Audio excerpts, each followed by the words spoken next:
Hey,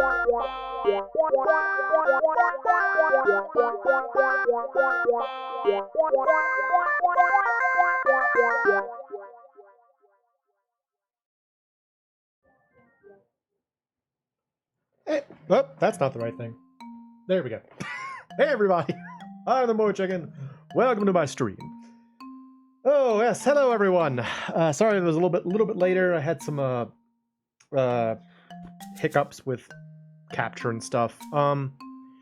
Actually, just in case, please let me know if there's like any kind of hiccups, if things are dropping or any of that as we're streaming. Hopefully I got it taken care of, but you never know. Anyway, we're gonna be back on soulblazer tonight. I don't know if we'll be able to beat it because I don't know. Hey, Pixel.Zen, welcome. I don't know if we'll be able to beat it tonight because I don't know how long the last area is, but we'll try. So let's go ahead and get into it. Ah, Zen and Eden are here. Welcome, both of you. Yeah, I can't hear the game.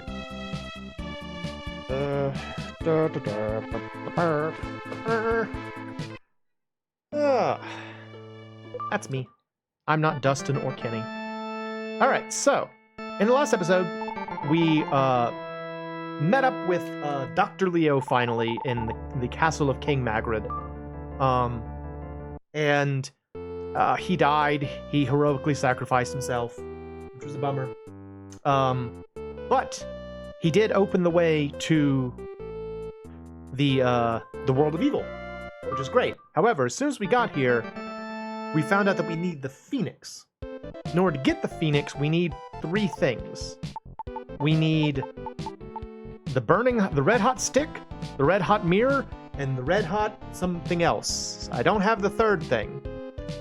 But I looked it up, and it's here. So we just have to find it now. It's somewhere in this area. So now we gotta look for it. Oh, that's a pretty cool effect. This looks really neat, though, doesn't it? Like, oh, hello, gentlemen. Oh, snap. Did you see that? He didn't even look. He's just like, whoa.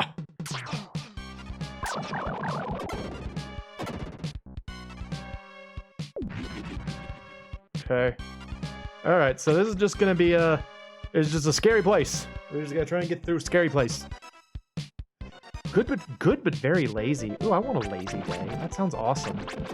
I had kind of the opposite of a lazy day today. I had to go into work early because we had like a conference today, and they needed people to act as escorts in the building. So I had to get there like an hour and a half before the event started, which was, again, admittedly only like 7:30. I know that's not early for a lot of people, but it's early for me.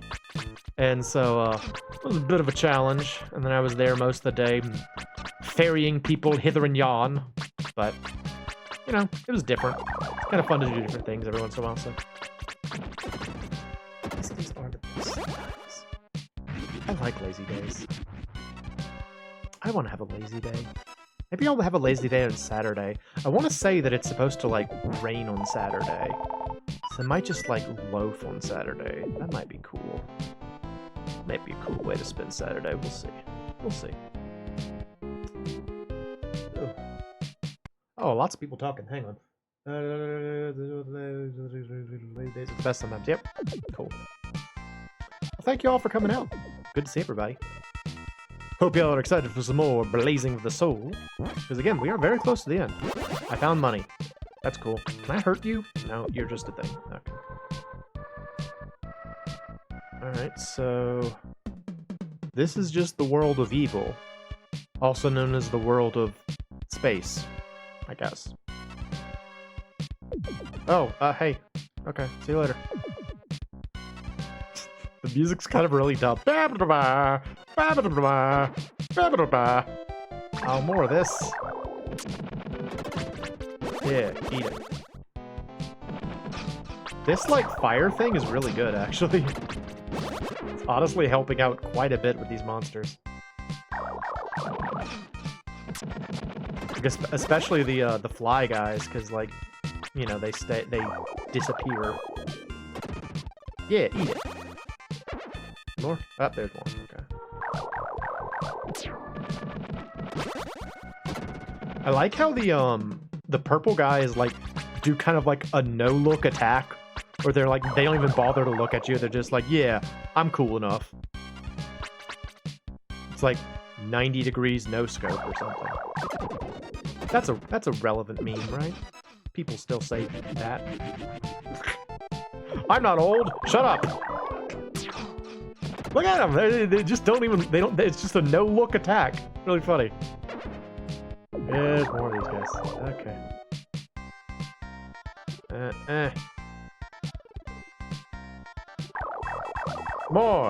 More flames. Not working. These enemies are kind of irritating, frankly. There we go. At least they give you lots of gems, though. That's nice. Yeah. Nope, still not done. Gotcha. Okay. Get rid of one. Oh, nope, I can't go over there. Alright, I gotta beat you guys doing this. Eat it! Give me that. Give me that. Mr. Purple Man. Purple Goon. That reminds me of, something from, what is this? Alright, hang on. I got an idea. That reminds me of something from, I think I've talked about it before. The game series Ys, like YS, those games. In the TurboGrafx versions of them, all of the bad guys are called goons, like Goons. And I just think that's a really funny term for like monsters, because like they're all kind of like really generic looking monsters in that game. And I just kind of like the idea that it's like, oh, the goons are here. It's funny to me. All right, what are you? Well received. Oh, okay, so I got the red on the ball. So now, I have all three of these. So what that means is I think, what was it, the Gnome King? The King Under the Mountain? He said that as soon as I, got all of the, well, okay, yeah, go ahead and record. Yes. As soon as I got all three items, I should bring them to him, and he would teach me how to summon the Phoenix. So let's go back there. Let's go to the snow world again. It will be good time. Off we go. Down we go. Over we go. Yes. Oh, Pixel.Zen. Have you been playing, have you tried out, Dragon Quest Monster yet? And if so, are you enjoying it? I was playing some earlier today. I managed to beat a boss that I was having trouble with, so I can now move forward with the game again, which is nice. Hello, sir. Thank you. Oh, look at him dance. Look at him dance. Kind of reminds me of the little tiny women who summoned Mothra. I got the magic of Phoenix. High above in the sky. High above in the sky, a beautiful voice could be heard. Caw! I am the Phoenix! I live on the Mountain of Souls! I will help you revive the world and protect the peace! Caw! Caw! As soon as I was called, Death Toll moved into position! Playing it right now, just grunt. Yeah. I mean, there's a lot of that in that game. That's kind of the downside to it, is that it's very grindy, but it's a fun game. Return to the world of the evil with the Phoenix. If you equip the Soul Blade and Soul Armor, the Phoenix will be able to help you. This is the final battle, the battle with Death Toll. Please come back alive. I don't have those, I don't think, do I? I have the Spirit Sword, but I don't have the Soul Blade. Do I need to have those? Where are those? Okay, maybe I find those in the dungeon? I hope so. Otherwise, I don't know. What's this place? Oh yeah, Soul of Mountain House! Right. I forgot how silly the translation is in this game. So I can't use it. Okay, so I can't actually use... Oh wait. Wait. Souls. Oh, okay. I read that as Soul of Destruction and Soul of Reality. I was like, oh, these are impressive now. Do you have a favorite monster yet? Pixel.10? I have some monsters that I've really enjoyed. I have one monster that I've had for a while, and I keep trying to find like a suitable monster to like breed it with. But so far I really haven't found, like, you know how like when you're breeding the monster, sometimes you get like the gold thing that shows up and it's like, ooh, this is a special breed. I can't find anything that will make like a golden version of this monster, and so I just kind of kept him, so he's like way higher level than like anyone else. A bit of an issue. But I'm glad you're enjoying it. It's a good time. It's a fun game.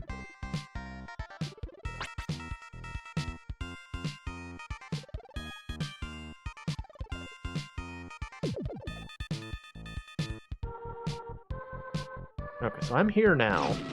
Ow, ow! The heck? Oh, is that... That's just a hazard. Okay. Right, well, hang on. Hang on. Let me switch back. I don't want Phoenix right now. I want Flame Pillar. Flame Pillar is the good one. Flame Pillar is a really good move. I like it a lot. And more for you! Yeah! Nope. Yes! Alright. And you too, sir. Enjoy the fire. It's a good time. Trying to think if there are any monsters in particular that I mean, that's the thing about like the Dragon Quest monster set. Like, they're all so charming and interesting that it's hard to really say like you like one in particular, you know? There's so many good ones. Like, I'm a big fan of the Jargon monster, which is like a dragon holding a jar, hence jargon. I think the thing that really does it for me with Dragon Quest games in general is how everything's a pun. There's so many puns in those games, and I love puns. I think they're hilarious. So it's like super good for me. Okay. Oh, these stupid flies. I don't like the flies. They're really annoying.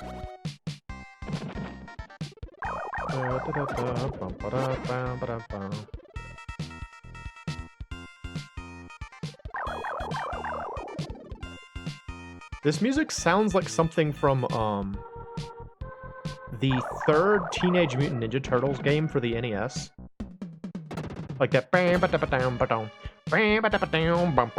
That really sounds like a song from Teenage Mutant Ninja Turtles 3.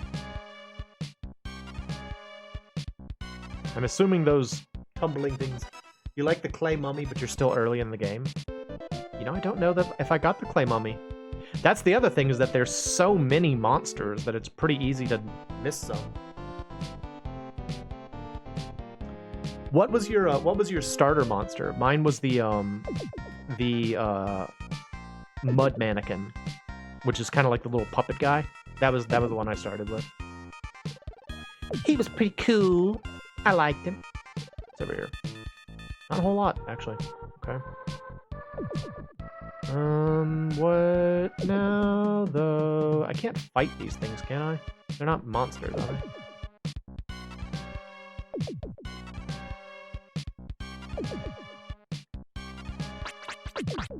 No, it's not a monster. You're also not a monster. I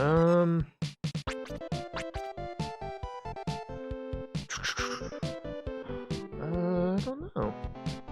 There's a treasure chest there. I want that, but I don't know what to do. I guess I'll move forward. Maybe come back.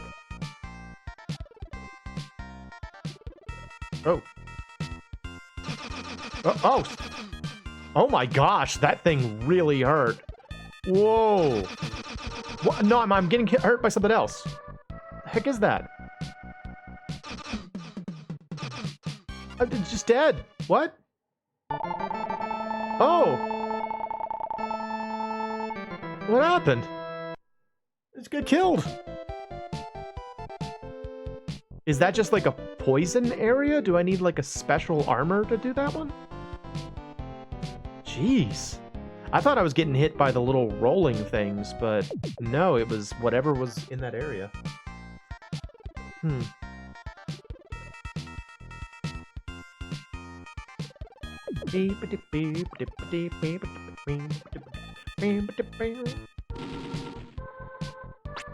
I can't hurt this thing, can I?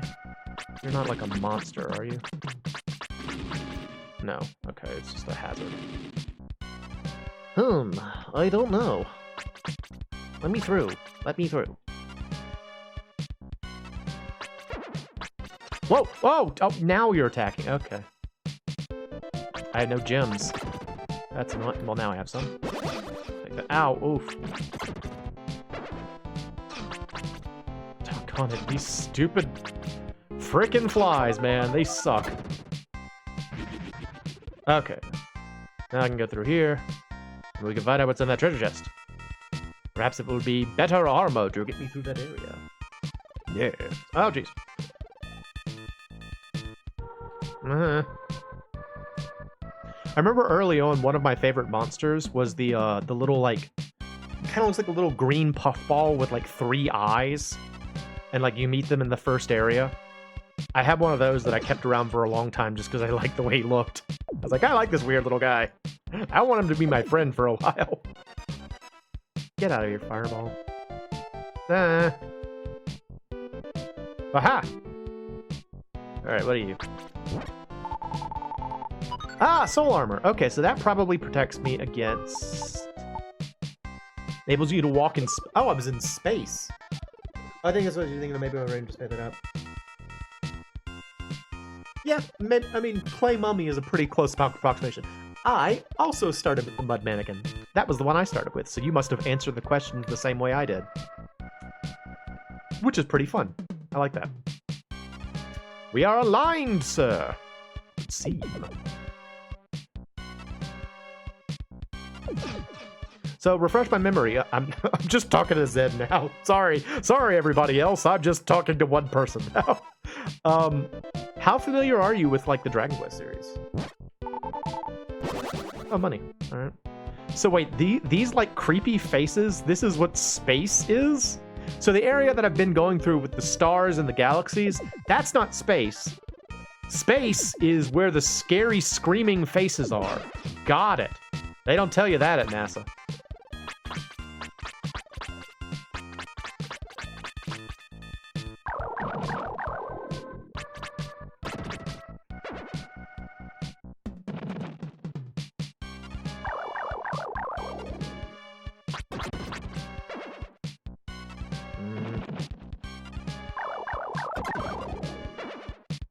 No.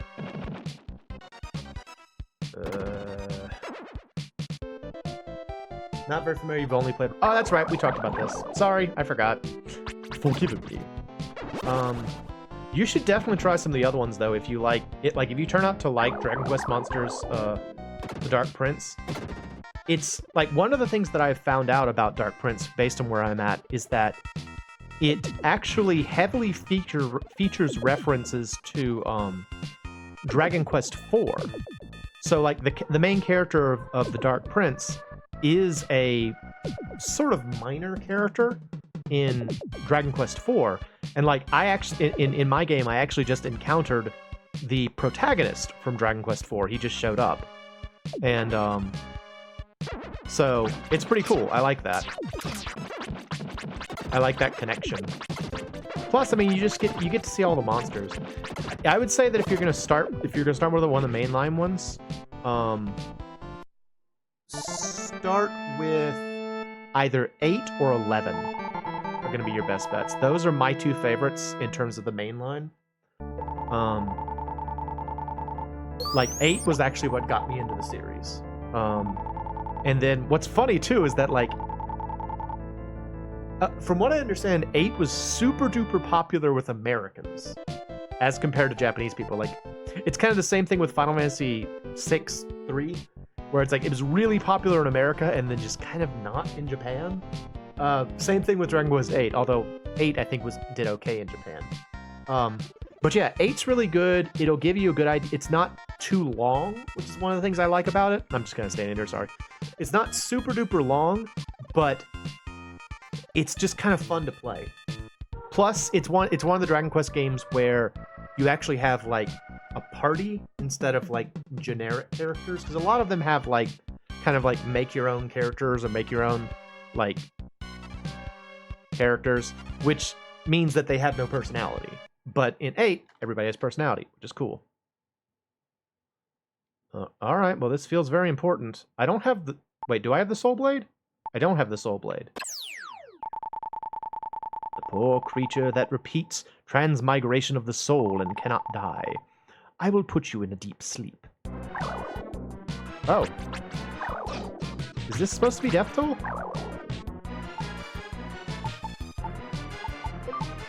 Was I... Heck, I never got the Soul Blade or whatever it was called. Which means I can't actually summon the Phoenix. And I can't fight this guy. Oh, fudge. I'm just gonna die here. I can't do anything.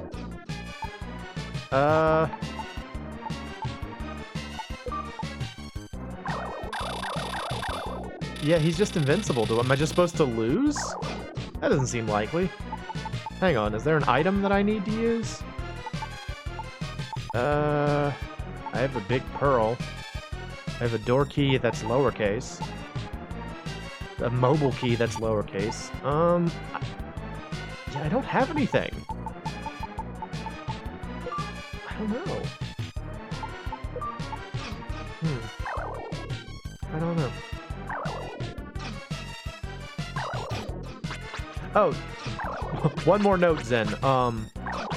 I would recommend playing, like, personally, I would recommend playing the PS2 version of 8. The 3DS version has some more features, but I just kind of didn't like it as much, personally. I think the PS2 one was a bit better. So, I don't know. Take that for what you will. Alright, so we didn't find the sword. So where's the sword? Is now the question. Probably missed it somewhere obvious. Maybe down there? Let's see. Get out of here, fire. Freaking fire, get out of here.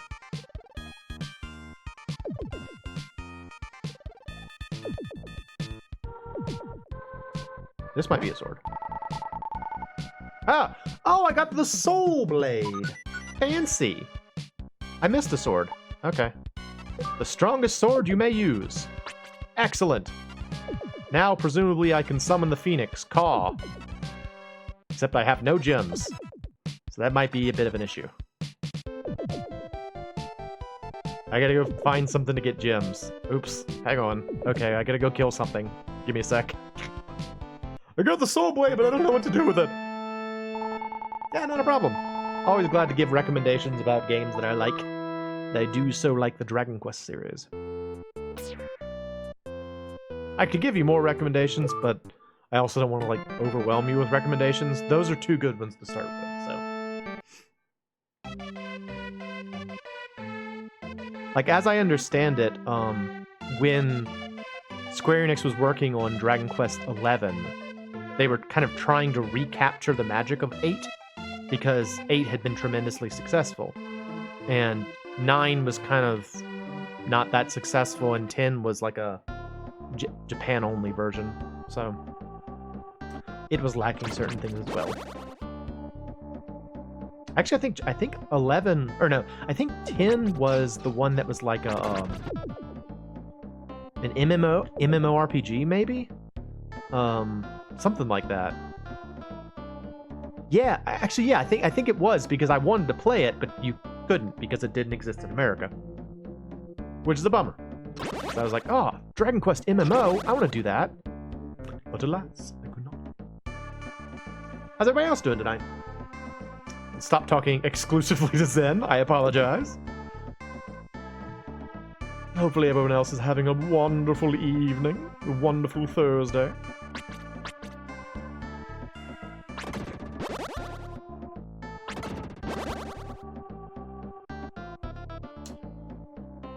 I'm trying to think if there was anything cool that happened today.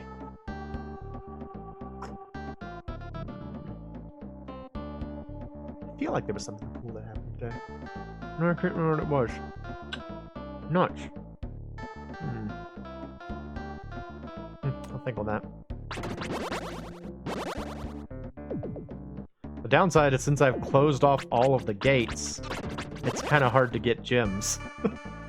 It's like all I can do are fight enemies that respawn endlessly like these snakes, and they don't give you very much. So, ow. Yeah.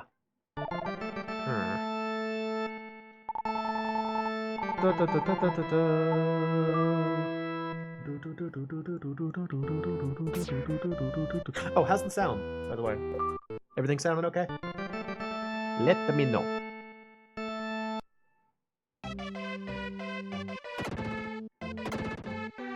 Okay, I think there were some enemies in the miniature world that we could use to like farm some gems.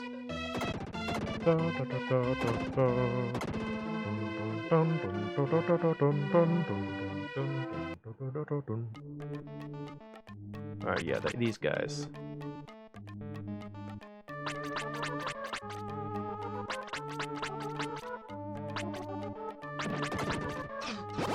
Well, there's a gem. I mean, Phoenix actually only costs 2 MP to use, so it's not exactly a very taxing spell. But I don't know if you have to, like, keep resummoning it or not. This is a rare circumstance where I should have used my, strange bottle. Because that would have allowed me to retain these. It's like one of the only times it would have been useful. But alas, I was not used to using it, so I didn't even think about it. There you go. Alright, well... It's not great. I guess we can head back now. Sort of wish I had more gems, but... Have you on your phone? Eden and I are feeding the dogs. Oh, fun, fun. I didn't know y'all had dogs. Dogs are great! I got to... That was something cool that happened. I got to pet a dog earlier. It was awesome. He was a cute little bulldog. Or she was a cute little bulldog, excuse me. What kind of dogs y'all got? Tell me about them dogs. I love me some dogs. Or better yet, if you're feeling so inclined, you could put a picture of your dogs in the Discord, and I would love to see them. I am a big dog fan. I like dogs. I like cats and I like birds too, but I don't know, just something about that, like, something about that irrepressible love of dogs, you know? They're just sort of like, hello, I love you! Like, they don't even know you, they're like, I love you! And it just makes you feel good. It just makes you happy. You like chicken fried? Hey, Darkman, good to see you. You have a German Shepherd Carolina dog? Aww. People have good dogs. Also, yes, welcome, Darkman. As always, so threatening. What is your dog's name, Jimmy? What's your dog called? Alright, do I have the Phoenix? Alright. Equip the Phoenix. Only costs 2. This guy shows up. So is this Death Toll? Are you... You're not Death Toll, are you?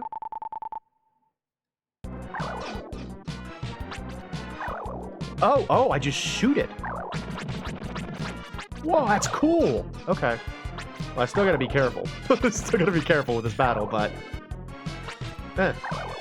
Oh, but now I'm out of gems! Ah, fudge! What do I do now? Oh, I can still fight him. Okay, there we go. Okay. Some people believe being constantly reincarnated means everlasting suffering. Being alive is suffering for some creatures. You will find out what I mean. Oh, yeah? Oh, you look cool! Oh, nice, gems. This dude is cool looking. This is a cool SNES boss right here. Look at this guy! He's gonna be... I gotta be careful. I'm just gotta take a lot of hits because I don't know what he does yet, but... Okay, that's how it goes. So I gotta kill these things to get gems. And then when he opens up his big dumb face...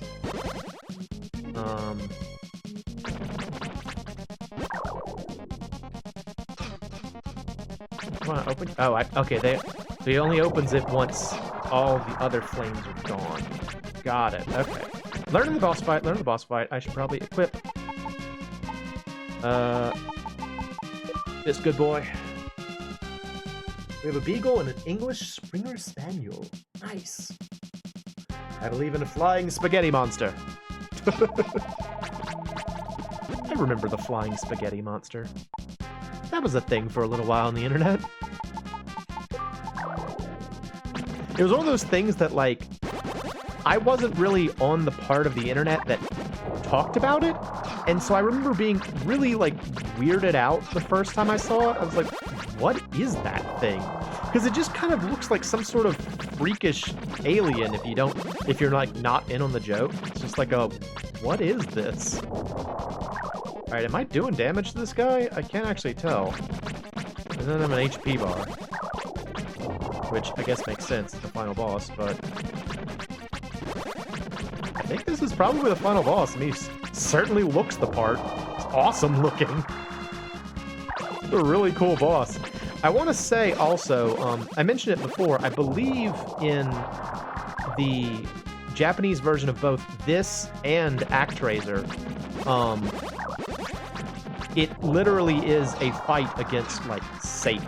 Like, you fight as an angel of God, the Judeo-Christian God, fighting against Satan.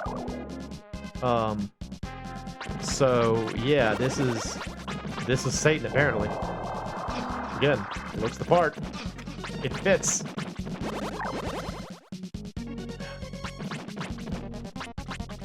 Nope, don't go on it.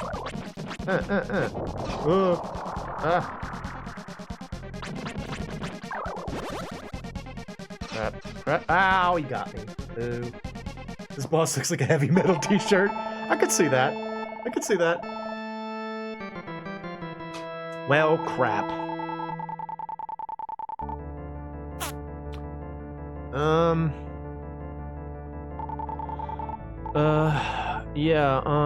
Let me move. I need another herb. A herb. I need a herb. I'll go to the nearby eatery and get myself a herb. Hello, madam. Can you give me a herb? Yep.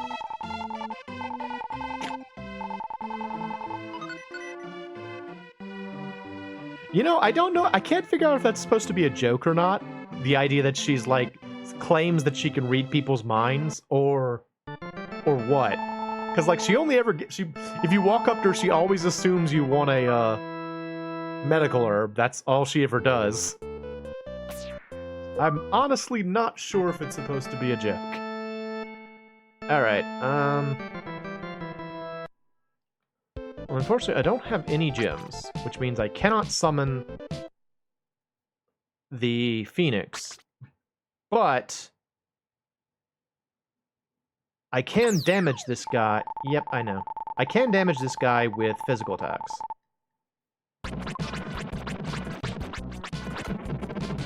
And it works pretty well. Did you tell? Oh, I'm sorry. I'm sorry, Eden. I didn't remember that. I apologize. I must have forgotten. I have a very faulty memory, I'm afraid. This thing is so cool.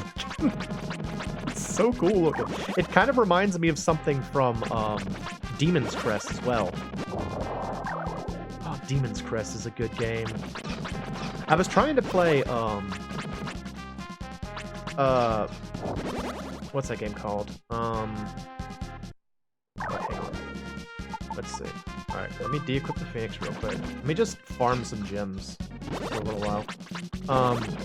Yeah, I was trying to play Gargoyle's Quest the other day, and my copy is like the memory's busted, and so I can't play it. I was really sad. I'll have to like either find someone who can replace a Game Boy battery, or figure out how to do it myself, or find another copy. I was like really disappointed because I wanted to play that game. I've been curious about that game ever since I played Demon's Crest. Now, getting hurt quite a bit here. Alright.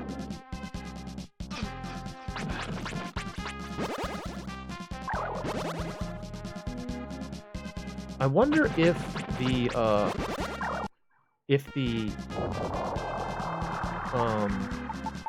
power bracelet even helps in this instance. I'm gonna put on the shield bracelet for now.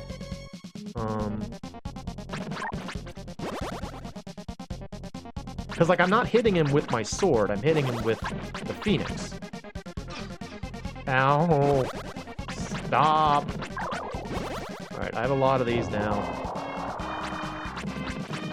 I almost feel like at this point it makes more sense for me to just, like, gather a bunch of gems, use one of my strange bottles, and just get myself killed, and then try again. That might be the better way to do this. Ow. Well, doesn't matter. If you make this boss a t-shirt, people will buy it. I don't know if I could get away with that. I could make something similar, I guess. Oh wait, no, not you. Back. Thank you. Okay. It is definitely metal. It's pretty cool looking. Did I ever tell y'all that time where I completely ruined a t-shirt brand deal because I misunderstood the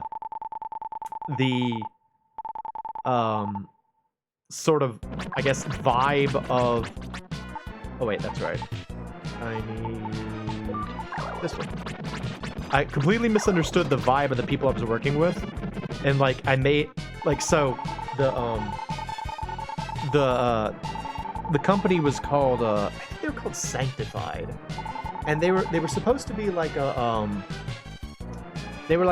Christian t-shirt company, but I didn't get that, and they gave me a bunch of like they said, here's some free artwork for you to kind of work with and like kind of make some stuff. And all the art they gave me was very like metal. And so I thought, okay, so they want to make like hardcore metal shirts. And so I kind of accidentally wound up making like demonic things for a Christian t-shirt company. And they were like, we don't think you're a good fit for our company. I was like, oh, okay, sorry. I didn't mean to. Oops. It was an unfortunate misunderstanding. I gotta get better at leading these lasers. Alright. Yep, they did it again. Alright. There it is. Okay. Alright, we probably got enough. It was a little silly. What are you gonna do? I didn't know.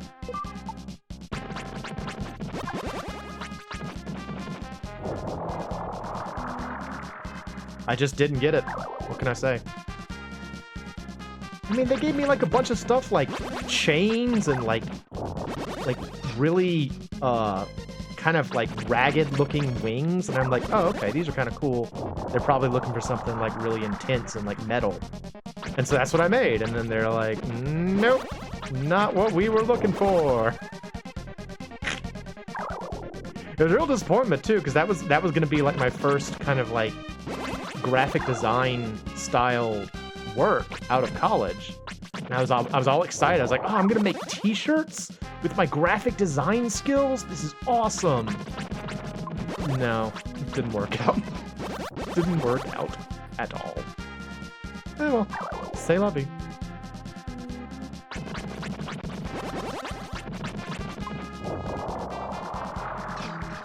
Ah.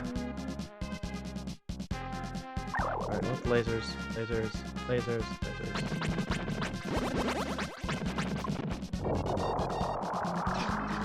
Ow. Stupid head. Death toll. Freaking Satan. Giving me so much trouble. Oh, I thought I was ready to strike.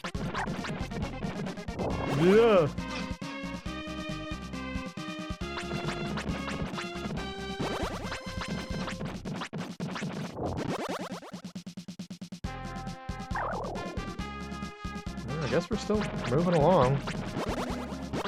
It's funny how, like, when you play a game and you're so used to being able to see, like, enemy health, it's really weird when you suddenly don't have that and you're like, I don't know if I'm winning! I feel like I kinda got a groove going now, though. I said and then got beat up horribly.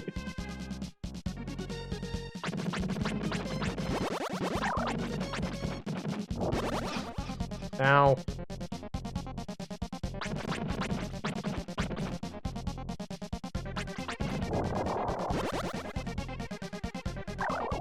I'm glad that they made Phoenix a really, like, easy spell to cast, you know? It doesn't take a whole lot of MP. I think that was a good move.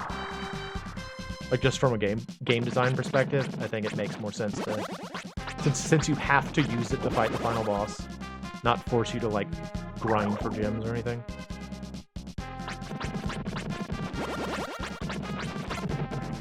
Oh, that's good. Okay. Did I win? Is there more? Oh, finally, Moe defeated Death Toll. Suddenly, Moe heard a small voice. Moe, we decided to stay here and seal the world of evil. The world of evil is a dark world that exists in the back of creatures' minds. As long as there are inventions in this world, the same thing will... Wait. What? I will stay and try to stop as much as possible. You are still young, you should experience more. If you figure out reasons for all feelings, all connections, and existences, you will be wise like the master. Moe, get going. Wait, the world of evil began to disappear. So, like, is the vibe of this game that, like, progress is bad?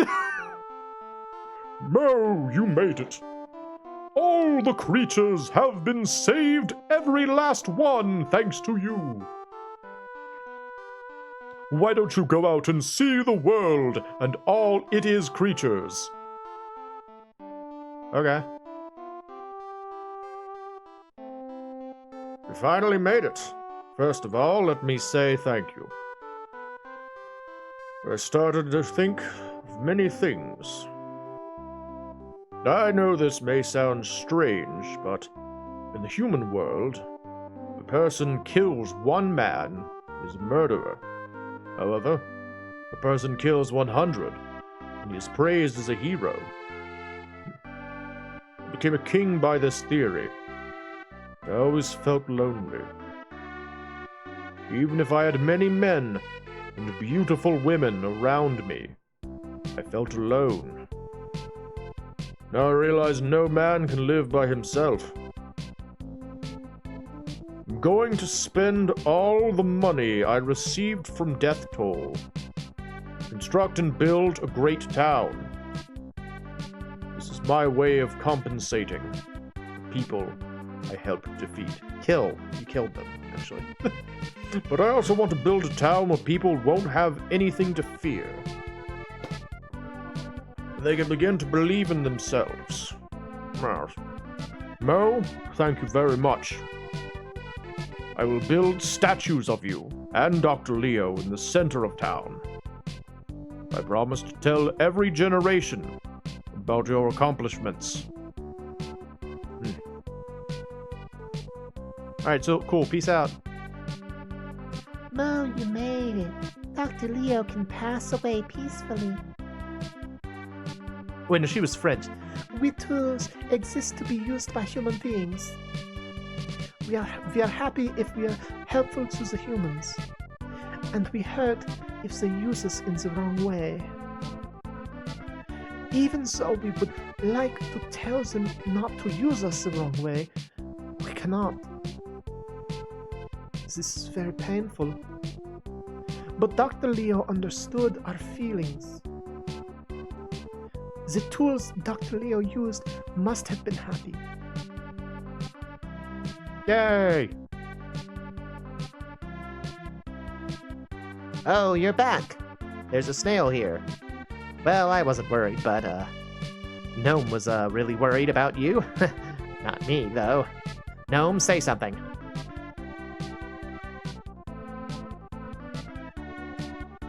You King is such a thoughtless man. Dr. Leo has passed away. I miss him very much. There are creatures that only get 1 year to live. The value of life depends on the number of days spent with fulfillment. Oh yeah? Maybe Dr. Leo's life was more fulfilled than many others.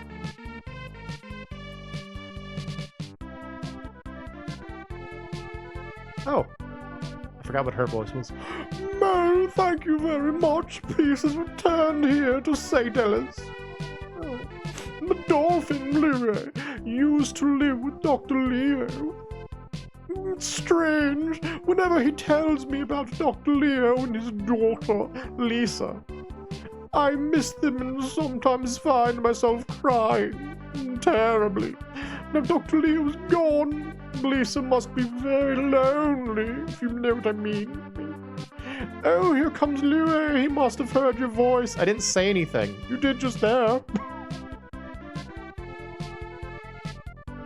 Yo, what's up? I'm a dolphin. Phew. Hey, Mo, why'd you not visit me? Why'd you visit the Queen, not me, huh? I decided to return to my hometown, along with my friends. To tell you the truth, I'm to be married. Hey, hey, Lala, come in here. Get in here, Lala. Yeah, it's my wife, soon-to-be wife. Don't you think she's beautiful? Period. Not a question, for some reason. Don't you think she's beautiful? We'll be happy together. Mo, I wish you luck.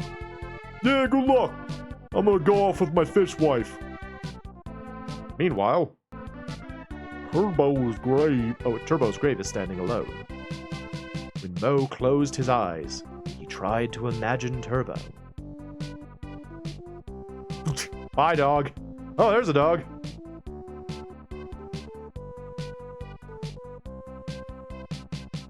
Who's saying this? I guess that's Turbo.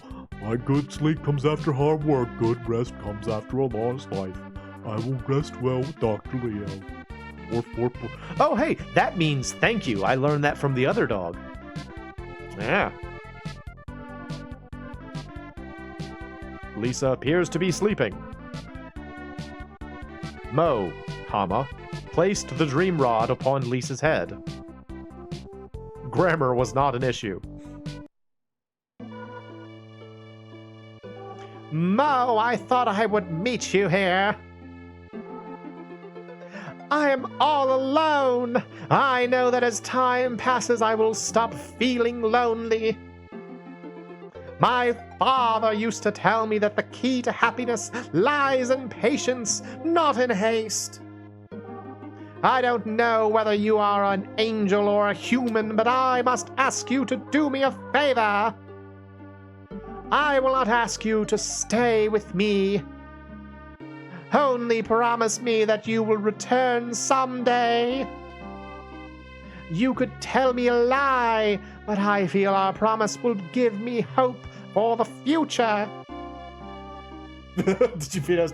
Yes, I did actually beat it. Please, please promise me that you will one day return. Yes or yes? Thank you. You had so much choice there. I wish this dream would never end. Alright, bye. Oh, I'm awake now. My dream ended. Fudge.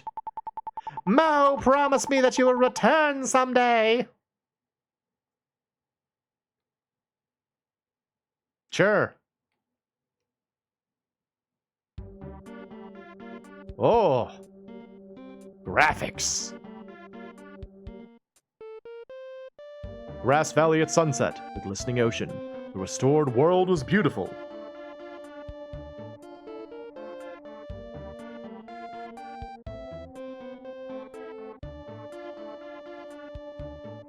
All the creatures stopped and looked at the beauty of the sunset.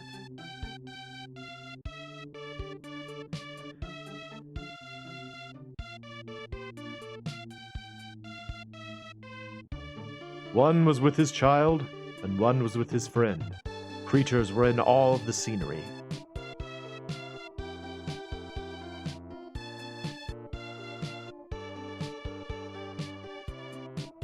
Suddenly, a light ray shot into the sky.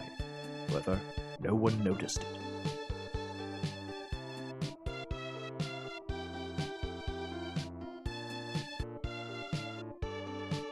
Meanwhile, over here, it's Lisa!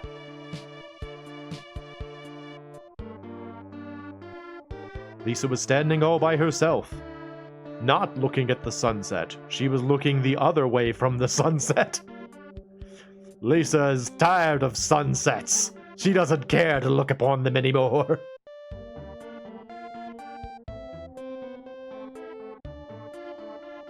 She used to feel lonely when she saw the sunset, but now she thinks it is beautiful. You're tearing me apart, Lisa!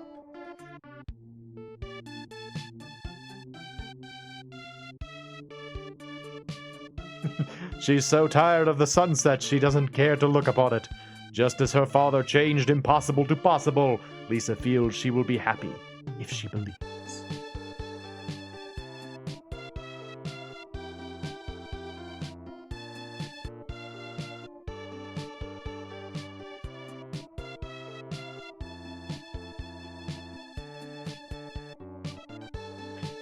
Can y'all see that, like, the very bottom of her sprite is actually like a pixel too high, and you can see like the background flowing behind it? Yay! We beat Soulblazer! Let me tell you, I want to show y'all something funny about that picture of Lisa. So it was actually redrawn for the American version. When the game came out in Japan, or when the game first came out in America, they thought that the original, like, anime style drawing that was used wouldn't, like, resonate. So they redid it. Let's see. Also, the Japanese name is Soulblazer with a D instead of Soulblazer. Let's see if I can share it.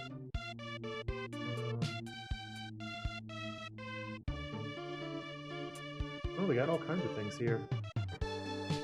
Let's see.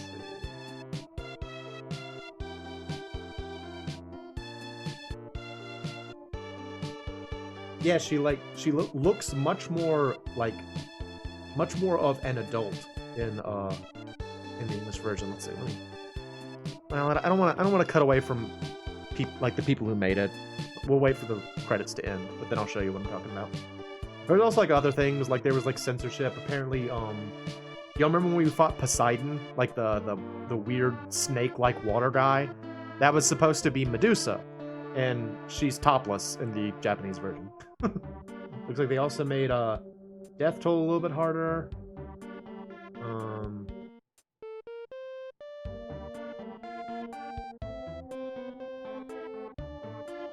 A couple of little minor things.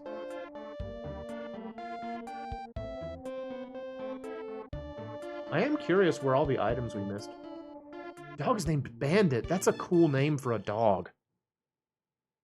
Alright. Is that it? Is he gonna go back to the beginning? What happens next? Oh! My follower, tell me, what is on your mind? I do not know what has happened between you and that girl. However, being attracted to a human means that you have not yet established yourself as a heavenly creature. A year has now passed, but your feelings have not changed. Maybe you should try living as a human being, learning how they live. Be warned, though, once you go down to Earth, you will lose all memory.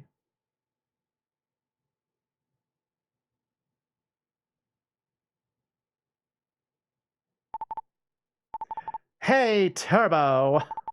I feel something strange in the air today. What's wrong with me? It just pops in. Oh, geez, why am I here? Who are you? Mo? Is that you? I don't know you, lady. Oh, my! I knew you would come back. You told me in my dreams. What is wrong? Don't you remember me? No, I don't. It's okay. You don't have to worry. I remember you. I can tell by the look in your eyes. It's me, Lisa, daughter of Dr. Leo, the inventor. Please, don't you remember me? Well, okay. You've never lied to me. It's just hard to believe you lost all your memory. All right, I won't ask you again. I guess I have to change my way of thinking. We can create many new and wonderful memories together. Okay, let me introduce myself. I'm Lisa, and the goat behind me is Turbo. Lots of things are named Turbo. Come on, Turbo, say hello. He looks like a dog I used to have. That is why I call him Turbo. Come, I will show you around. Okay. Hurry up, Turbo.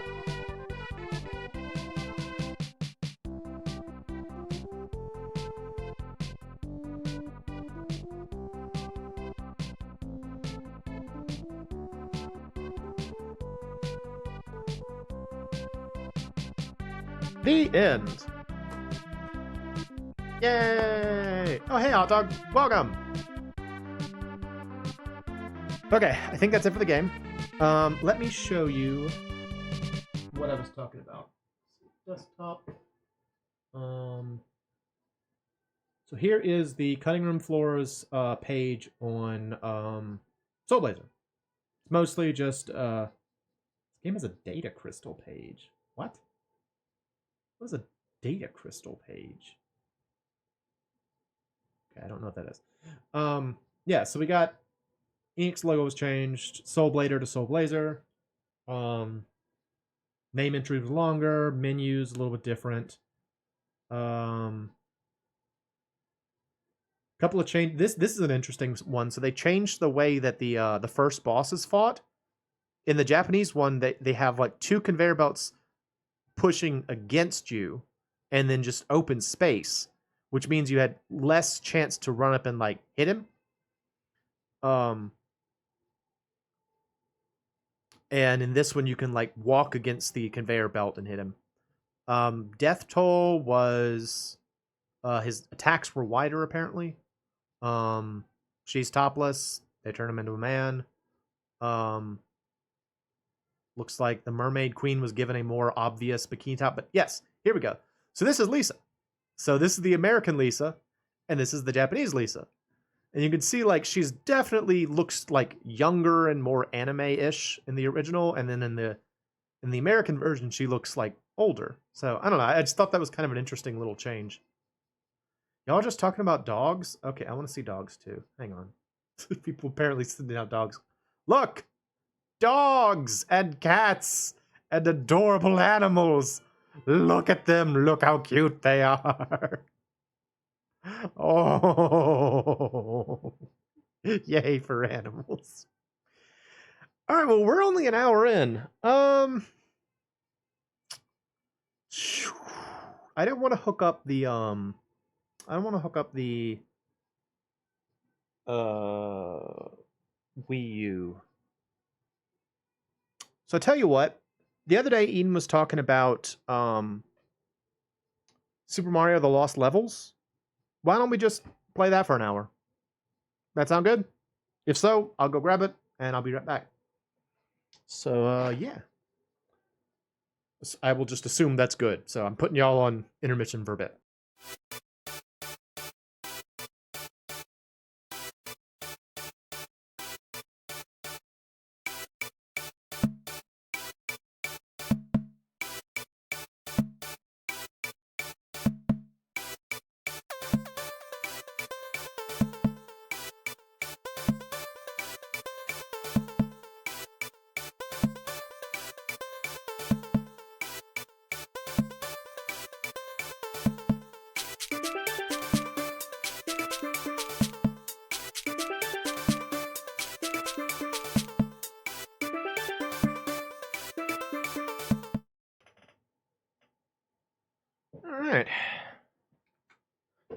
totally beat soulblazer.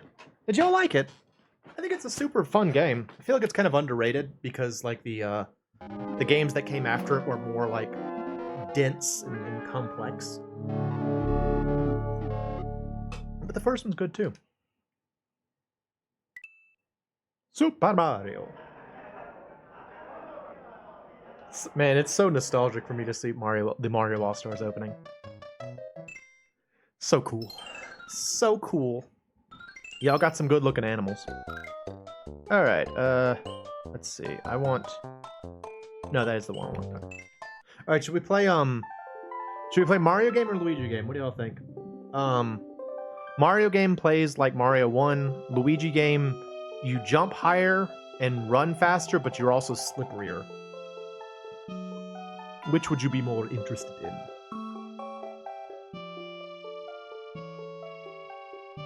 Ouija? Okay. Ouija!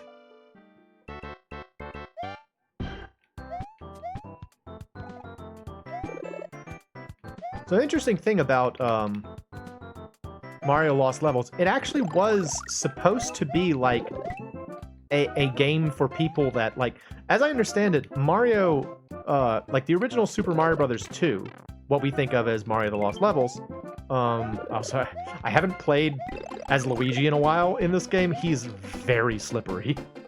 Like, he's way more slippery than I remembered him being.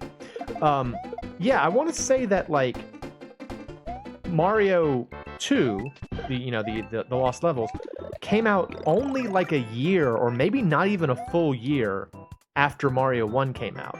That's why it's so similar. And it was actually designed to be a, like a challenge mode. Like, it was designed to be for people that played Mario 1 a lot and decided that they wanted to play like this. Like, I want a harder version of Mario 1. And so they made this game. And that's why this game has so many things that are, like, subversive to the way, this was how you got introduced to Mario. Specifically, the Lost Levels was your first Mario game. That's really interesting, actually. That's an unusual circumstance. I'm surprised that that was the first game you played for Mario. Oh, okay, you played OG. Okay, I misunderstood you. You mean that, like, Mario All-Stars was your first exposure to Mario Brothers? I was gonna say, it would be really surprising to hear that you played like you got Mario All-Stars and then you're like, I want to play this weird one. It's like, I don't want to play Mario 1, 2, or 3. I want to play the one called Lost Levels. But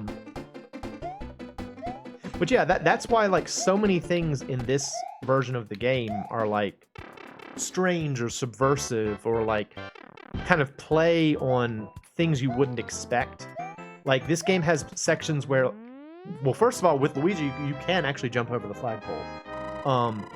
But it plays on stuff like, if you know about, like, the warp zones that you can get to, by, like, going past, like, the pipes and stuff, sometimes those bring you, like, the wrong direction. There's just, like, a lot of stuff about this game that's, like, intentionally confusing for people that played Mario 1. Because they were trying to make a game that was like Mario 1, but harder. Holy crap. Just shot up into the air for no reason.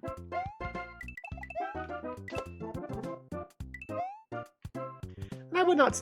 I think probably the thing that gives this game kind of a bad reputation is that people go into it not... Great. That's what I mean when I say he's slippery. Moving with Luigi is kind of like running on ice. Like, he's always kind of like sliding around. He's got a lot of, like, wind down after he lands. Yeah, I think sometimes when people play this game, they don't realize that it's supposed to be kind of like a hard mode to Mario 1. And because of that, they're like, why was this game made so badly compared to, like, Mario 1? I remember a while back, my grandma had this game and we played it until she let me. That's so cool. That's so cool that your grandma had video games. It's a cool grandma. I also remember when you mentioned that.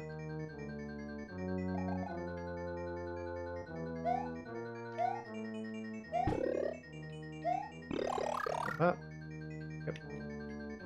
That's a good looking Luigi. He's got like his shirt is kind of more of like a lime green. I think it's a nice look for him. Whoa. Oh, killed that Koopa. So how... Whoa! Doggone it. So slippery. Oh, Luigi is so slippery. Yep. Like, you can make all kinds of jumps that you can't make with Mario, with Luigi, but you're also just, like, constantly sliding around everywhere. Yeah, how many of y'all have actually played this game? So, Jimmy has, and Eden said that she tried it. Has anyone else tried the Lost Levels? Out of curiosity. I think when I first played this game, I was really excited about the prospect of like Lost Levels, and I remember at the time what I thought it was I thought it was going to be like an expansion of Super Mario Bros. 3, because at the time like Super Mario World had just come out, and so Mario 3 was still kind of the dominant Mario game at the time. Tried Lost Levels and never put time into it, never played it. That's cool. Coolest Grandma Award. Nice. Nice. Yeah, like I remember thinking it was gonna be like more Mario 3. And so I was surprised when it was like, oh, this is like Super Mario Brothers 1. I was really like surprised about that. But not a bad thing. Just not what I was expecting.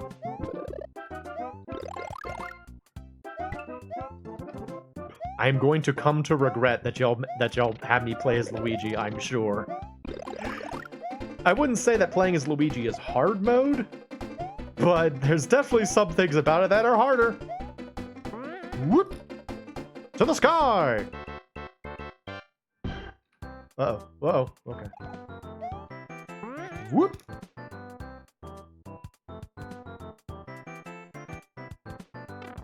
Oh, doggone it, you goons. Haha, I did it! Yay! Look, I'm over here now. I'm not supposed to be here. Played Lost Levels. Your favorite early Mario memories being a kid in my class.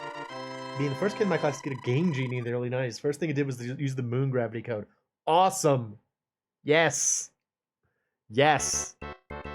I feel like Game Genies were more fun on, like, the earlier systems. You know, like I have a Game Genie, and I also have like a Game Shark for my N64 and my PS1.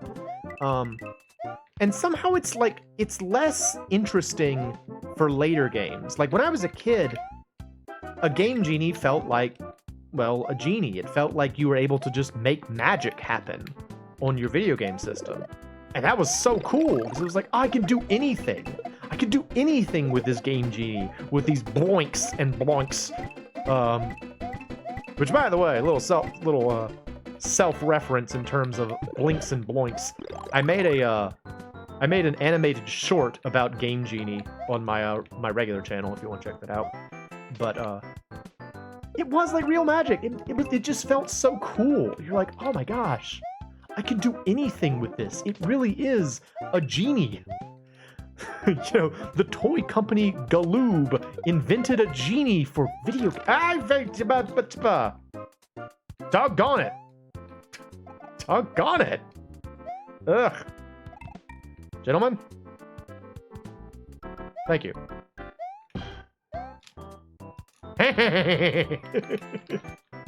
There's something so fun about jumping over the flagpole in this game.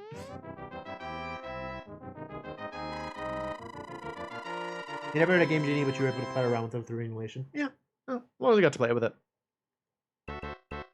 I think probably the most significant thing I ever did with the Game Genie was playing different levels in Kid Chameleon. Because I have never beaten Kid Chameleon. Like, I think I've talked about it before. Kid Chameleon is a Sega Genesis game that I loved so much as a kid. And I didn't have a Sega Genesis growing up, but my friend down the street did.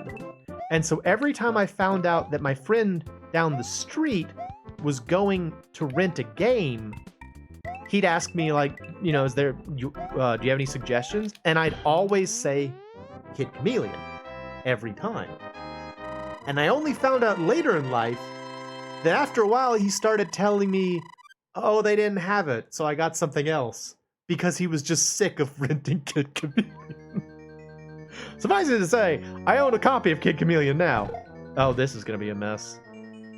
Well, I made it, kind of. I own a copy of Kid Chameleon now, but I have never beaten it. It's a very long game, and I've never gotten all the way through.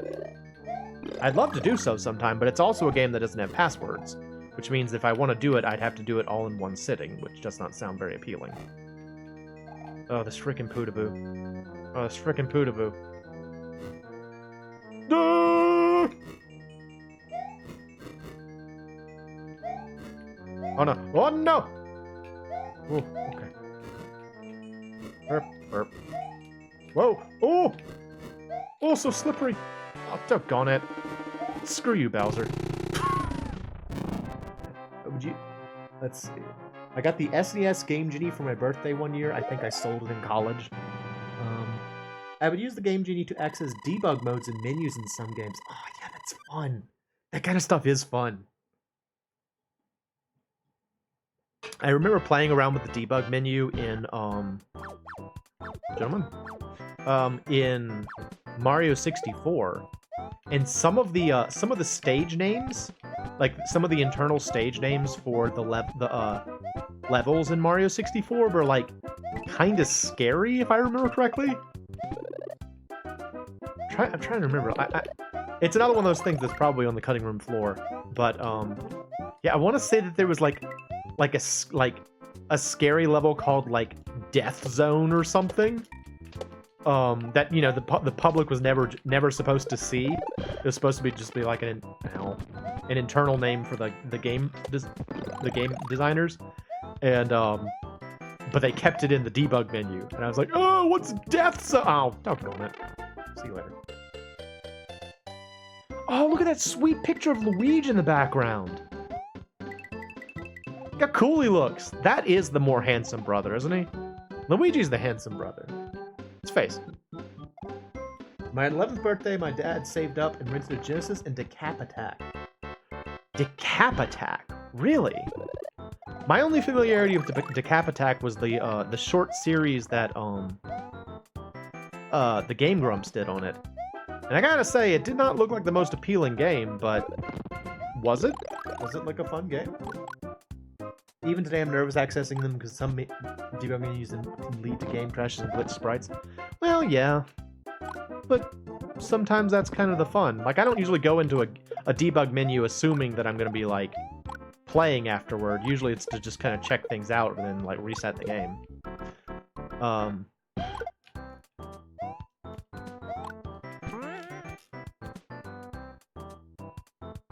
Oh, so y'all want to see a dick move? Y'all know how I've been making a big deal about going over the top of the flagpole? Well, in this level, they expect you to. And so you can keep going. There's more level. There's more level beyond the flagpole. What's this? And then you get to the end, and it's a warp back to the first world. It's so mean. So mean-spirited, that.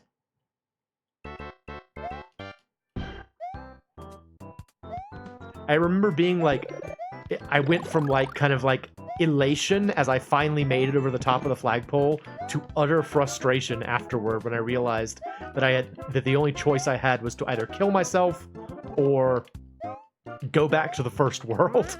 I was so angry about it. I was like, oh, you dast... Okay, I kind of went through the flagpole there. I'm not sure what was going on there. It was a weird, gross-out platformer. Yeah, I remember that. I want to say that there were characters in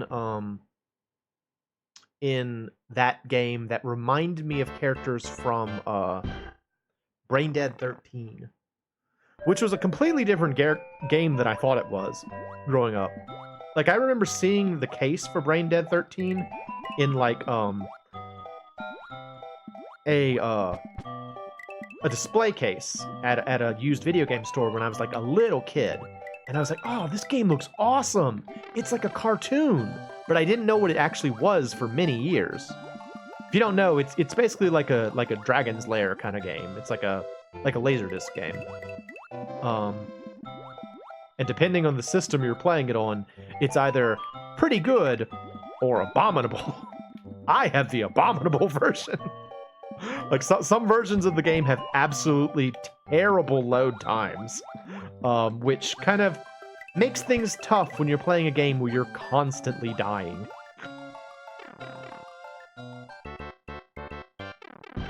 Let's see, also one time I did a debug display code on Gex on PS1, technically it's Game Shark. It was so unstable it actually made the VRAM freak out. That's awesome. You have a picture? I love that. Please share the picture.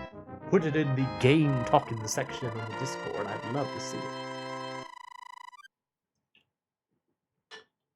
I think one of my favorite debug menus is the one that you can access in Final Fantasy VII. That's like this whole like world you can go through. They have debug menus like that in both FF7 and FF8, and they're really cool. Like they're weird. They're weird as all get out, but they're partially translated, and you can just find all kinds of like strange stuff in there. If I thought I could make it interesting, I would do it for a stream, but I don't think anyone would care. I think that would probably be my least viewed stream, me just going through the debug menu in FF7. But it's so cool, you guys. It's super cool. It's a super cool debug menu, y'all. I think another interesting debug menu memory that I had, when I was in undergraduate, I lived in the dorms at school, and so here's the thing. This is our first maze castle. This is a big change from the original NES version. Did you hear that little ding ding? That tells me I've made the right decision. In the original NES, there was no noise. You just had to figure it out through just constant repetition. It's a real problem, that. I gotta figure out which way to go. Alright. Good. There are a couple of maze castles in this game, but this is the first one.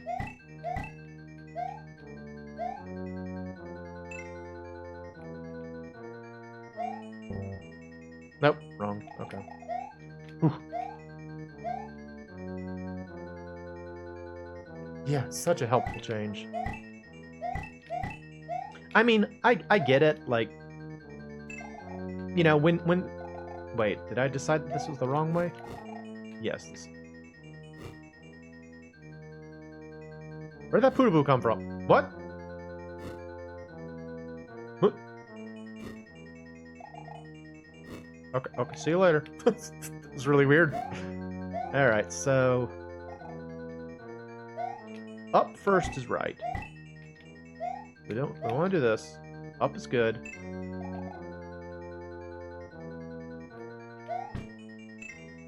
Okay, that was right. Alright, cool. Bowser time. Hey, Bows. See you later, man. I don't think that was supposed to happen. I don't think there was supposed to be a Poodaboo jumping out of nothing. Hey, guys. Oh, he's like, it's one toad. It's 3 toads.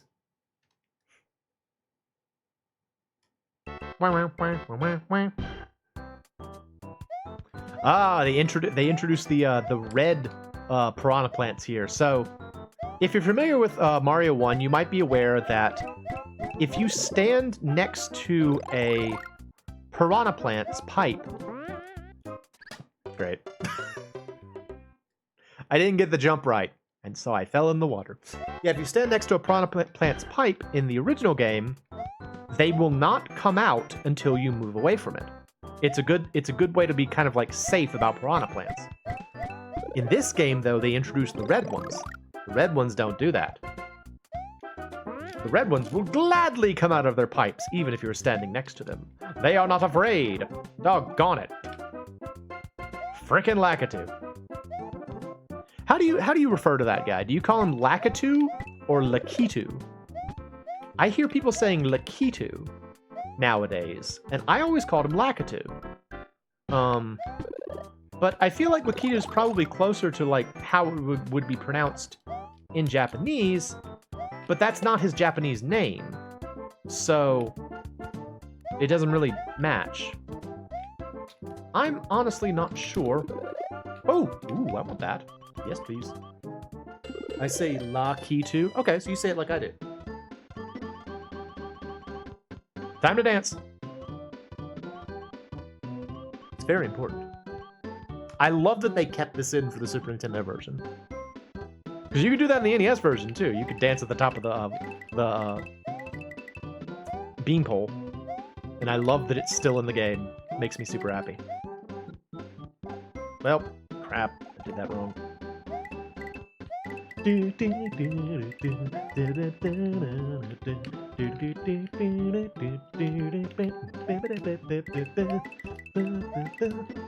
Look at handsome Luigi back there.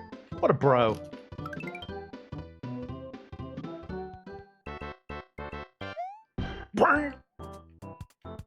Look, I almost called him Lakitu. It's just on my mind now.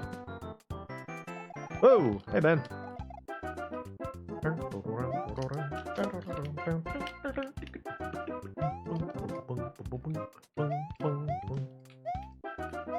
Whoa, I shouldn't have done that. It's okay though. I wasn't punished for it.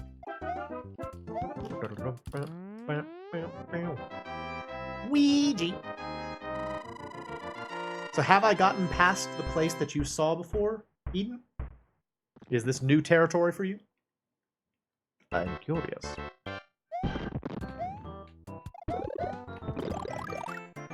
Nice.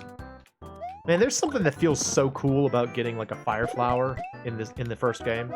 You're like, oh, I'm so powerful. Ugh. Oh, not you. Okay, whatever. Just gonna go.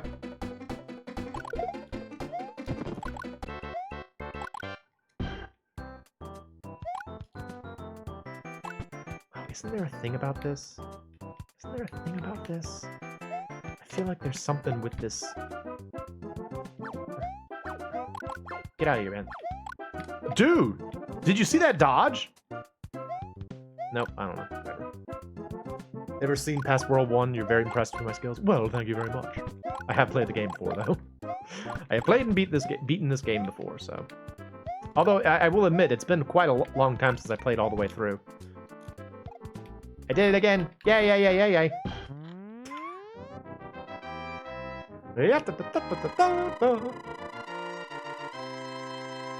Did it.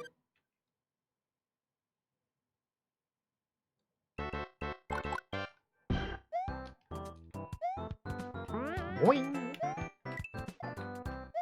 So one kind of cool thing about this game is that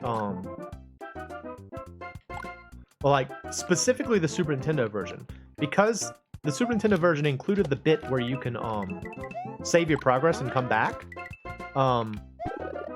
Like you wouldn't have seen this in the NES version because you can't do that, but in the Super Nintendo version you can save your progress and come back. And there is a special World 9 that is only accessible if you beat World 8 in the same sitting. I'm sorry. I know I'm a child. It's really funny to me. I love jumping over the flagpole. I love that you can do it easily in this game. Super cool.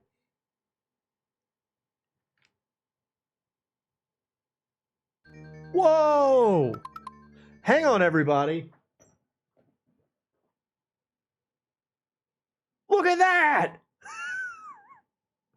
That's awesome! Look how cool that is! Amazing. Was that the side-scroller Gex, or was that the Gex 3D? I can't remember which one was on the PS1. I know the N64 one was the side scroll, or was the Gex 3D. Eat it. Frickin' gooms. Oh, big old fire. What'd y'all call these things? I always called them firearms. Doggone it. Ugh. Uh-oh. Oh, that was the side. You know, I've never played the side scroller. I've only ever played Gex 3D. Is it good? Like, is it a fun game?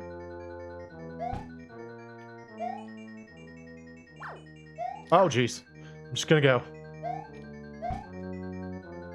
I think there's a mushroom there, but whatever. We're just gonna go.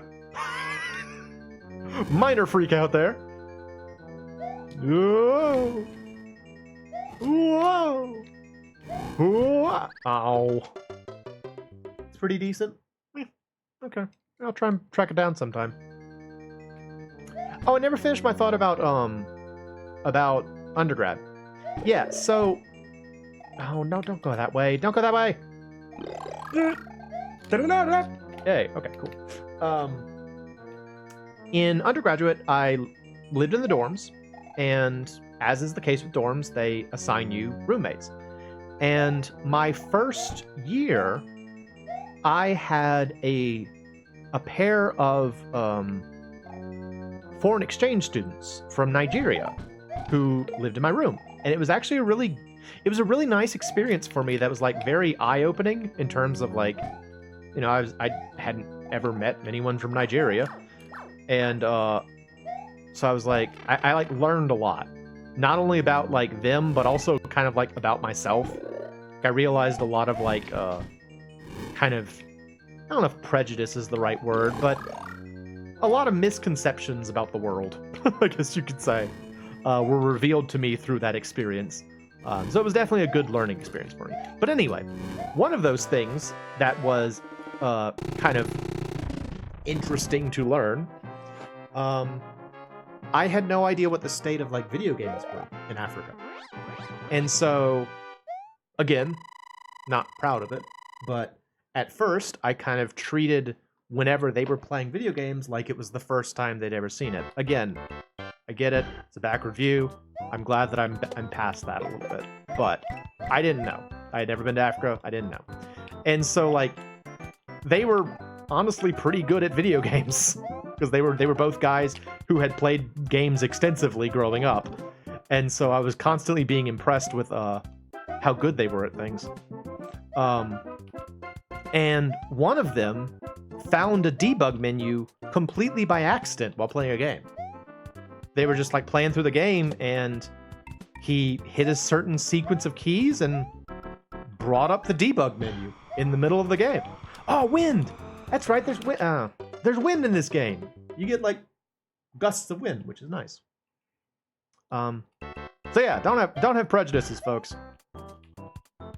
There are other countries in the world and they also have video games. So don't think it's just America or Japan. Yeah, I felt very embarrassed later on. But, you know, you gotta learn things. Oh, hey. Nice. Bonus level.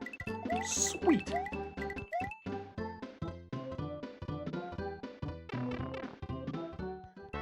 So, when you open that debug menu, like usually with Game Genie kind of stuff, you like enter the codes before you start the game, and then usually with debug menus, at least in my experience, they open up as soon as the game starts. Are you saying that like for that particular one, you actually had to do something once you were in the game to activate the like push X or something to activate the debug menu? Or was it just that when the game started up, it did that and it was freaky? Either is entirely believable, but I'm just curious how that worked out. Oh, I want that, though. I want that. Yeah, nice.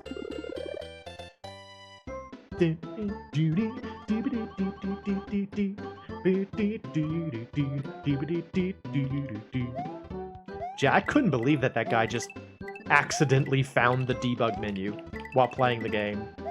He was just playing it like normally. He was like, oh, hey, I found this. And it was just like, oh, I don't think that's supposed to be there. They were also really good at Tekken. Or not Tekken, so, like, it's probably because of those guys that I got into Soul Calibur 2 and 3.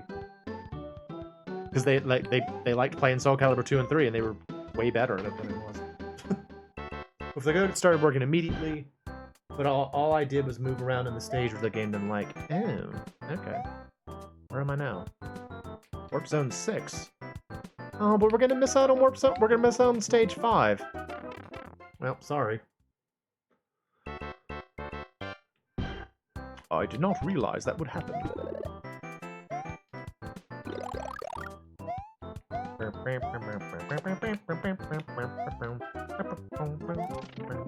Oh, hey, gentlemen. Get ready for the kicking! Kick! Uh-oh. Kick!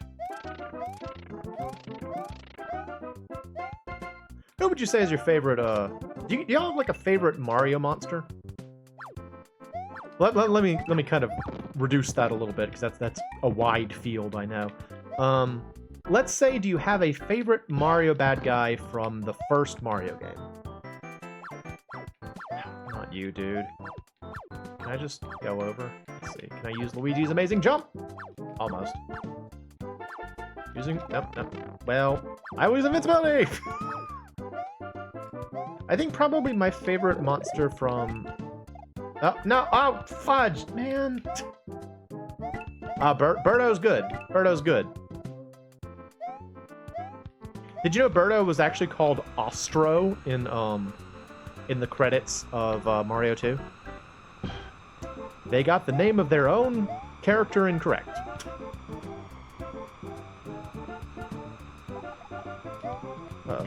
Oh! Doggone it. Hammer Bros are good. Hammer Bros are also a good choice. I like Hammer Bros pretty well. I'm just... Honestly, it's Goombas for me. I love Goombas. They're so cute. They're just so cute. They're little mushroom guys. I love them. I love Goombas. I think I mentioned this before. One of my sister's favorite Mario monster is Spinies, and then the other sister loves Lakitus. So it's kind of funny how, like, one sister is the monster that generates the other sister's favorite monster. Oh, I wanted to get over again. You're a Goomba guy? Yeah! Yeah, Goombas are good. Koopas are good, too. I like Koopas as well. I think I started to like Koopas more in Mario World, when they started, like, standing up and they came in, like, lots of different colors. I like that. I always, like, felt like the blue ones, and especially the yellow ones, were, like, very exotic. It's like, oh, it's a special Koopa. So cool. So cool, special Koopa. I want these coins!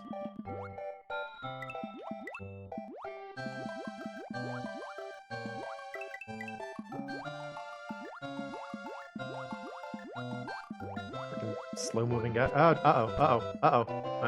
Alright, go. What do you suppose these blocks are supposed to be? Like, hardened coral?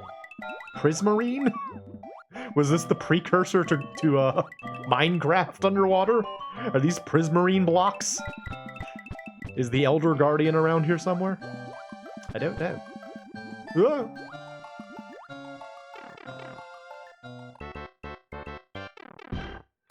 All right, so I've heard Eden's doggone it. Yeah. I've heard Eden's favorite Mario 2 monster. Who's your favorite Mario 2 monster? Like Cheap Cheeps? They do look like they've seen some shit. They're like, freaking! Oh, I love the Goomba pillars. Look how cool that is! It's like someone erected a pillar to a Goomba. Like, this noble Goomba saved the day many years ago. You were in the Valley of the Gooms. Welcome to Goom Valley. Alright, I wanna... Oh, fudge. Nah, it's not worth it. I'll just go. Welcome to the Valley of the Gooms. Oh. Nice. Thought that was gonna be coins, actually. A nice little bonus.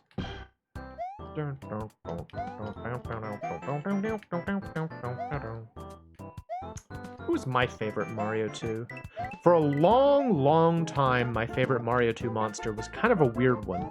It was the Porcupo monster, which you only saw in like 2 levels, I think? They were very uncommon. It was basically just a porcupine.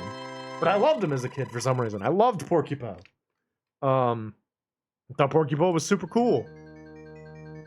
And then, I also really like the Ninja monsters. I thought they were neat too.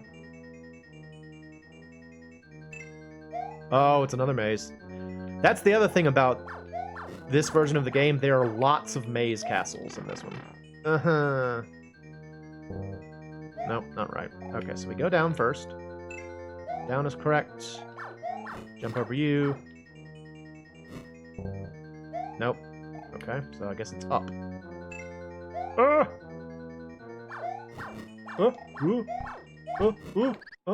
I'll dump on it. I think nowadays probably my favorite is either a Shy Guy or a Sniffet. Or a Tweeter. Oh, the Tweeters are cool too. They have like the Plague Doctor masks. Like I do feel like Plague Doctor masks are a little bit played out nowadays. Great. But I don't know, man. The Tweeters are cool. Just hopping along their weird masks.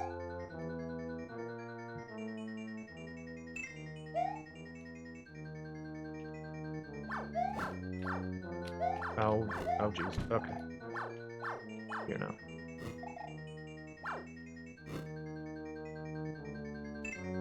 Okay.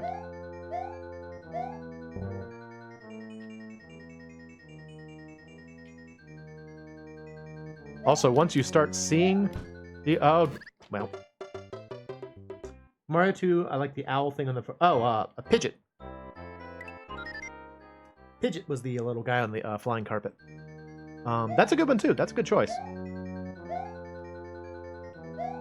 Birdo is also a good choice. What are your feelings on original Birdo versus modern Birdo? Because I feel like Birdo's vibe has changed a little bit over the years.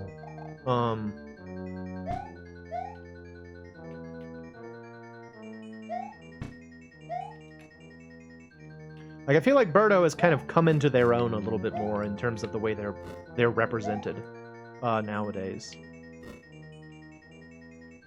Oh, okay. Nope, not right. Okay. Okay, that was right. Got it. I didn't even know I got that wrong the first time.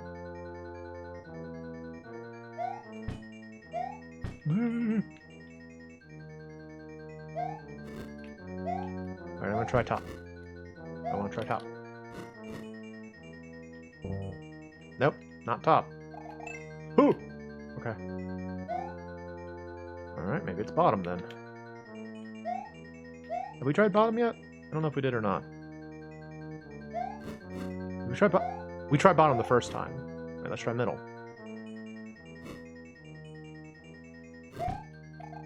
Whoa.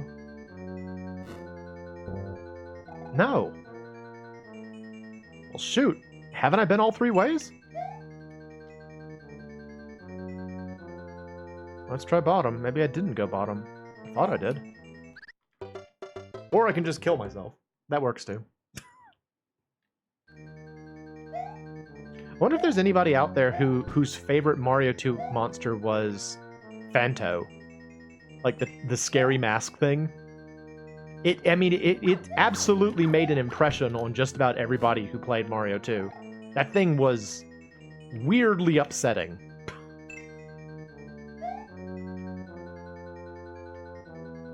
I remember one of the scariest things about Mario 2 for me as a kid was that at the very last level when you were fighting Wart,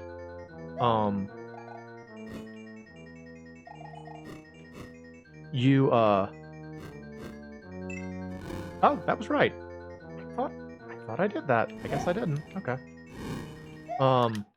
Great. Yeah. Phanto. He's super scary. Yeah, the scariest thing about the wart fight was that at the top of the screen in his room was like 20 Phantos just hanging out. And I was so convinced as a kid that if you didn't beat Wart fast enough, they would come to life and chase you. That was like the scariest part of the fight against Wart. I was like, oh, they're gonna wake up. They're gonna wake up and kill me. No! It's like a creepypasta before creepypastas. I was just utterly convinced that that was what was going to happen to me. Yeah, again, I thought I tried that, but I guess I didn't. What is this? Oh shoot, he's got hammers now. Ha! Eat it. What do we have in this sack? Maybe it's a Princess Toadstool, or it's a series of toads in a canoe. They captured those toads whilst canoeing. The fiends! I'm kind of blazing through this game, y'all. Like, I was thinking that this would become like a two stream series, but we're in World 7, and I just fell in a hole. We might just beat the game. Like, I've still got 15 more minutes, and I've only been playing for a little while. I don't know. Great. But we're not going to do it that way. We were seeing commercials for Mario 2 on TV when it first came out, and it showed you digging in this. Oh, yeah! Yeah! That was a cool feature. Being able to, like, dig. There was a game for the NES called Little Nemo the Dream Master that also had, like, a digging mechanic in the first world. And I remember thinking it was so cool that you could dig. I don't know, it's just like, it's like a form of interacting with the environment that you didn't see too much in early NES games. So it was really cool when you got to do it.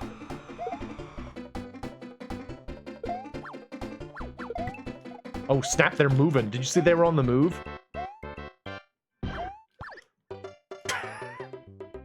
They had that covered right there.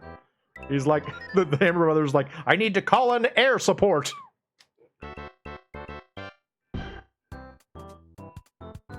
One thing that I thought was particularly neat about the way they did Mario Lost Levels is how at the beginning of each stage, they show you the full set of monsters that you can potentially encounter in the stage. So, like, you always know what you're going to be up against. So, like, any stage where you saw a Hammer Brother was immediately scarier, because you're like, oh no, there are Hammer Brothers here. It's going to be tougher. The special cachet of being a Hammer Brother. Eat it! Jump! Oh, I want to get over the flagpole again. I want to get over the flagpole again. It's so much fun. It's fun to get over the flagpole. By the way, how has the audio been in this stream? We doing good? Everything's fine? Always worried about audio. Oh. Oh. This is a maze area outside. See? Look at that. You have to figure out, like it's like the castle mazes, but it's an outside level. They really, really wanted to confuse you during these the lost levels. I mean, there's a reason. It's supposed to be harder. Yeah. Audio's good? Excellent. Thank you, friends. Thank you for always letting me know and putting up with my paranoia about audio. I've had some streams where the audio was bad, and it ruins it for me. Like, when I go back and listen to my own streams and I hear, like, audio issues, it's so frustrating. Look at this. How often do you get to see, like, firearms outside of a castle? So cool. Hello, Lakitu. Bonk.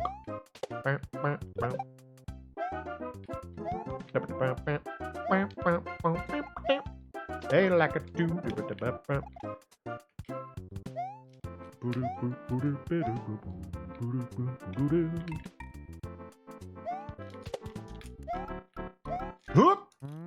Oh, I'm almost made over. Boo.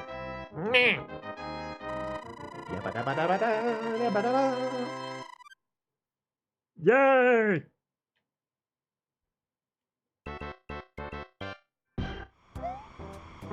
Oh, this level is weird.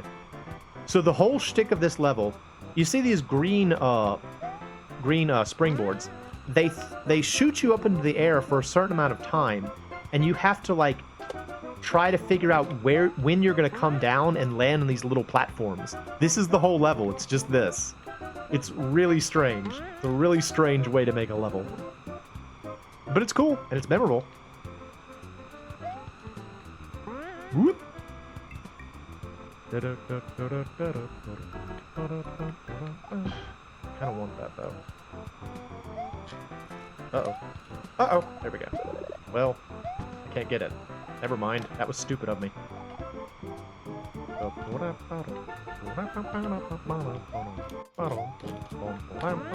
Can y'all hear my controller creaking? My controller's creaking like crazy over here. Ah, the good old Super Nintendo controller. Still my favorite. I'm such a sucker for the Super Nintendo. I love this system. Uh-oh. If I remember correctly, the wind stops somewhere around here, and it throws you off. If I remember correctly... Doggone it. Nuts.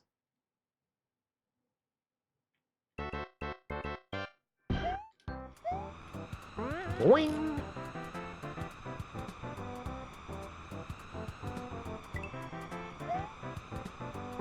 Boing! Your favorite controller is the GameCube? You know, I've heard that a lot of people like the GameCube controller. Can you tell me what about the GameCube controller makes it so appealing to you? Like, is it the ergonomics? Is it the position of the buttons? Is it the number of buttons available? Like, is it just because you played a lot of GameCube? Or, like, yeah, here we go. I knew that the wind stopped in an inopportune time. Because, like, I personally don't actually like the GameCube controller that much. But I also didn't play much GameCube. That's a major thing, is that, like, I didn't deal with it very much. But I have heard a lot of people say that the GameCube is their favorite. Actually, I've just heard a lot of people say that the GameCube as a system is their favorite. Which is, again, interesting to me because I didn't play it very much. Oh, hey, Simon. Welcome. Willkommen. We beat Soulblazer tonight, and so we are playing Mario now. Because that makes sense.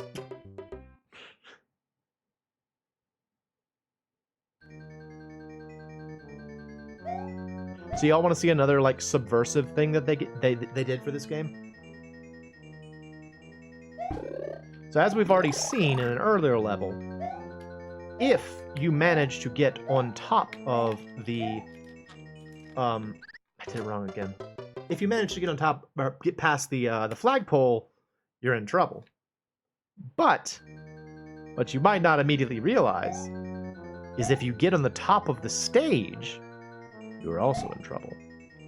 This is one of the few castles in the game where it's honestly relatively easy to jump all the way up on top. I messed it up again.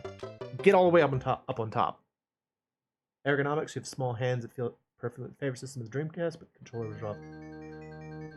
Yeah. Wait, so you liked the D-pad on the Dreamcast? I would say that the Dreamcast had, like, one of the most painful control pads. I always felt like the control pad was very poorly positioned with the Dreamcast. That, doggone it.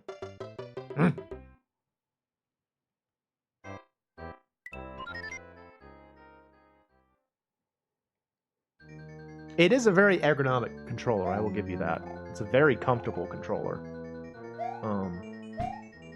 I think what it was for me, I didn't like the way the face buttons were set up on that one. Like how they were kind of like a circle, so to speak. I didn't really like that personally. I thought that was kind of weird. Doggone it. I'm just gonna go. Never mind, I'm dead. Dang it. Dang it. Yeah, I remember trying to play I mean, this is not entirely the GameCube controller's fault. Great. but I remember trying to play the what do you call it? Mega Man Legacy or Mega Man Anniversary Collection on GameCube, and in that game they reversed the. I used to think it was so cool to watch the shells fall like that, like. They reversed the position, the jump and shoot of Jump and Shoot Man, and in doing so, basically what wound up happening was that instead of B being shoot and A being jump, A was shoot and B was jump, and that wouldn't have been too big of an issue except that the A button was gigantic, and it just sort of made, I don't know, it made it harder for me. That was great. I was really not a fan. Give me the N64 controller, please. N64 is an interesting choice. I feel like N64's controller is an example of an ambitious design that never got realized. Because I think the idea behind the N64 controller is that when they made that controller, they were expecting to still make a fair number of like 2D platformer games. And for 2D platformer games, as you might know, based on my rants in Donkey Kong Country Returns, for platformers, it really works better if you have a control pad. It just works better. It's just a more functional way to play.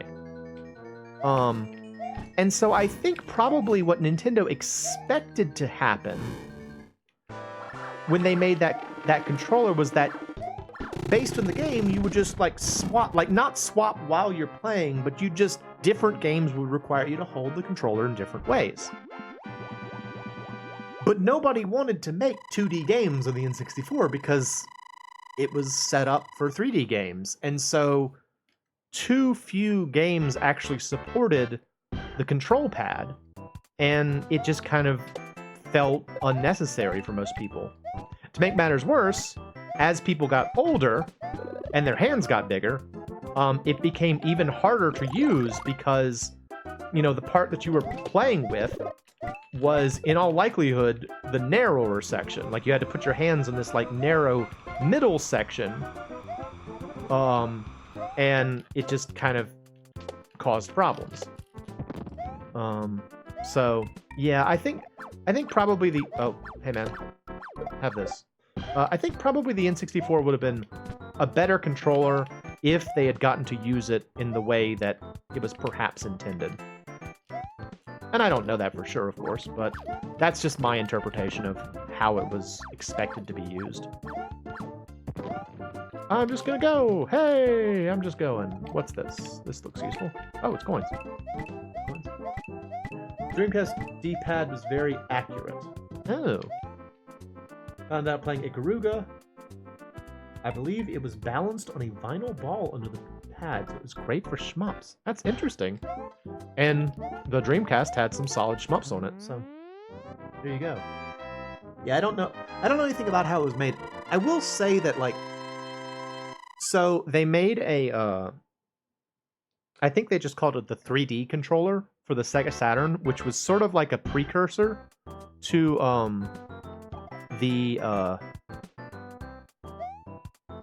it was sort of like a precursor to the Dreamcast controller. And personally, I think it's the better of the two. I think that the Sega Saturn's 3D controller is kind of a little bit more comfortable and functional than the Dreamcast controller, even though they're very, very similar. So, alright, so this level has a trick. And I just messed it up. Fudge. That's the trick. Basically, if you keep going to the right, the level will loop constantly. So you have to figure out that there's like a hidden beanpole, and then go up it, and that's how you escape from the level. Again, so many of the things in this game were designed to be subversive. So like there were a lot of things in this game that, you know, were intentionally like not what you'd expect. And that's pretty cool. But it's only cool if you know that's the case. If you don't know that's the case, it just seems intentionally obtuse. Here we go.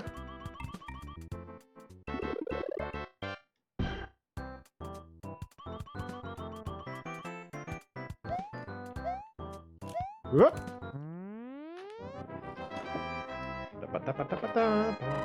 You know, I don't think...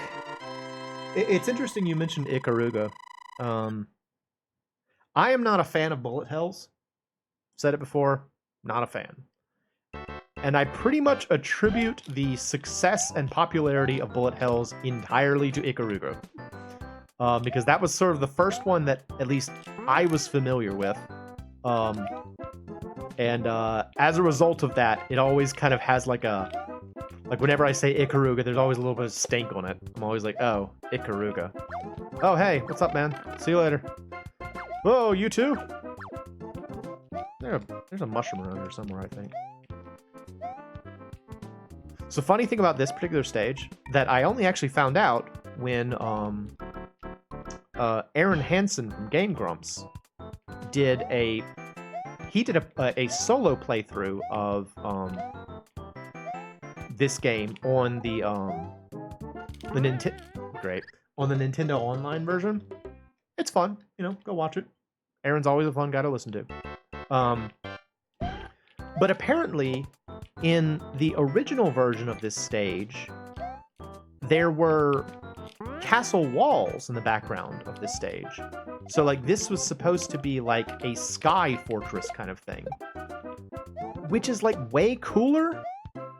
And also explains why so much of the stage is just like long, empty passageways. What you got? You just got back from this place called Activate Crazy Fun Game Center. That's awesome, dude. Did you once again make out like a bandit on your mini arcade machining?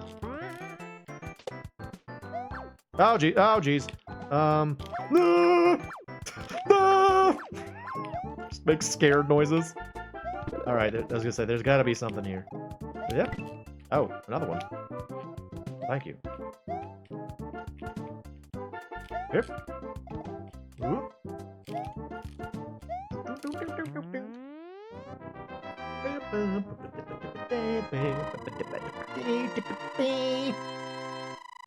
Yeah. Did it. Not exactly an arcade physical games. Oh, well that sounds cool. Well, you just said it's crazy fun. That's really neat. I like that idea.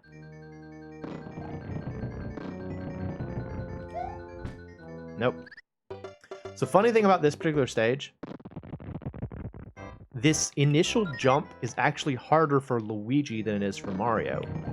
Because Mario can actually just jump across, but Luigi will hit his head on the ceiling if you try and do that. So you actually have to do that weird, awkward, like, half jump to get yourself down onto the ground.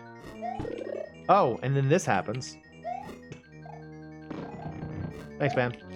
Okay, cool. So as you might expect, this is a maze. And I gotta go in here.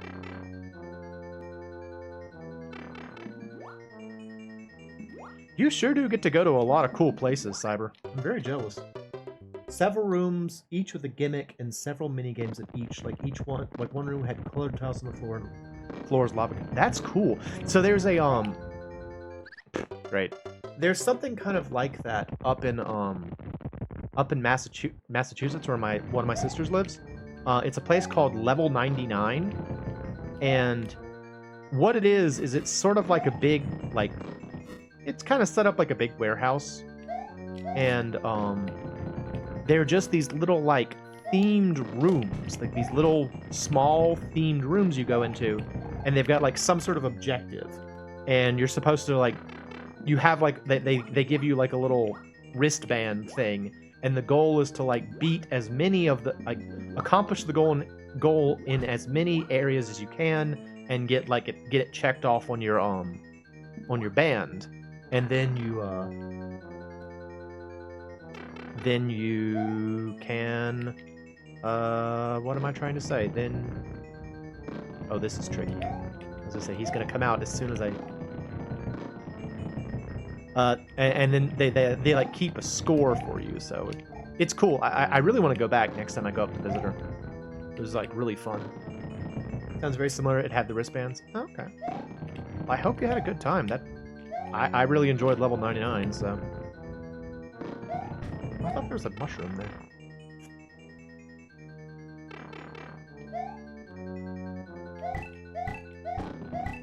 Doggone it. I mean, I guess I shouldn't expect Bowser's Castle to have a lot of mushrooms, but I could sure use a mushroom right now. Doggone it! That was dumb. Another one had several bats. So it almost sounds like this place is like Mario Party. I've always thought that would be such a fun thing to be able to do. Like, Mario Party in general seems like it's fun. And I know that, like, most of the Mario Party games in the actual game would be things you would never want to do in real life because they're way too dangerous. But, like, the idea of, like, some sort of family fun center where, like, you play, like, a gigantic board game and you have to do, like, little mini games in between. Doesn't that sound fun? I feel like that would be a good time.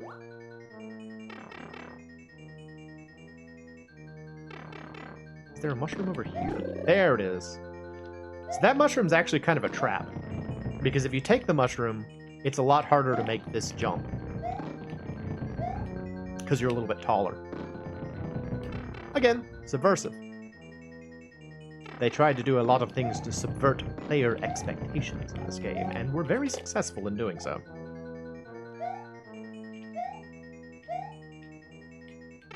Oh, oops. I don't think I was supposed to go down there. I think that brought me backwards. Fudge. Doggone it. Yeah, it brought me backwards. I'm back here again.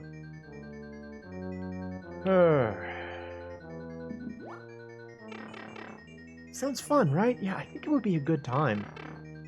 It's just a matter of figuring out how to, like, set it up properly, I think. And also probably preventing people from cheating.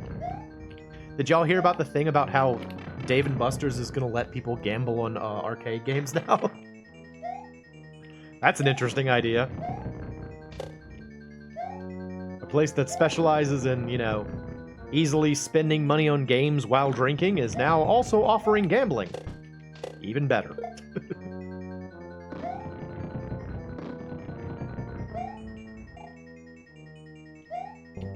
Doggone it. Oh, this is a maze. Ugh, really? Okay.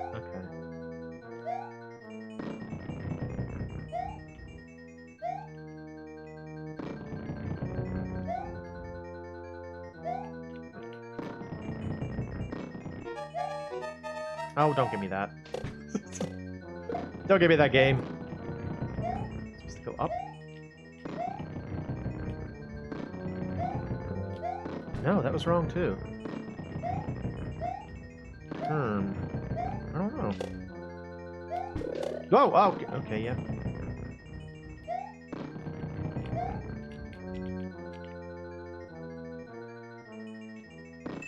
That was right. I'm not sure actually. I would say just look it up. I only read an article. I only saw notice of it on. Great. I saw notice of it on a on like the Brutal Moose Discord. Somebody was talking about. I think Ben was talking about it. But yeah, it's supposed to be like you're supposed to be able to gamble at Dave & Buster's now. How? I don't know. But I'm sure it's a good idea.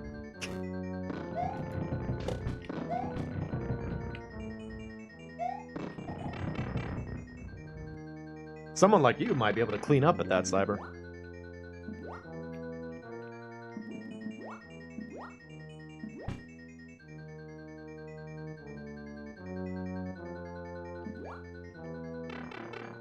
Right, hang on, I want to read this. Give me a sec.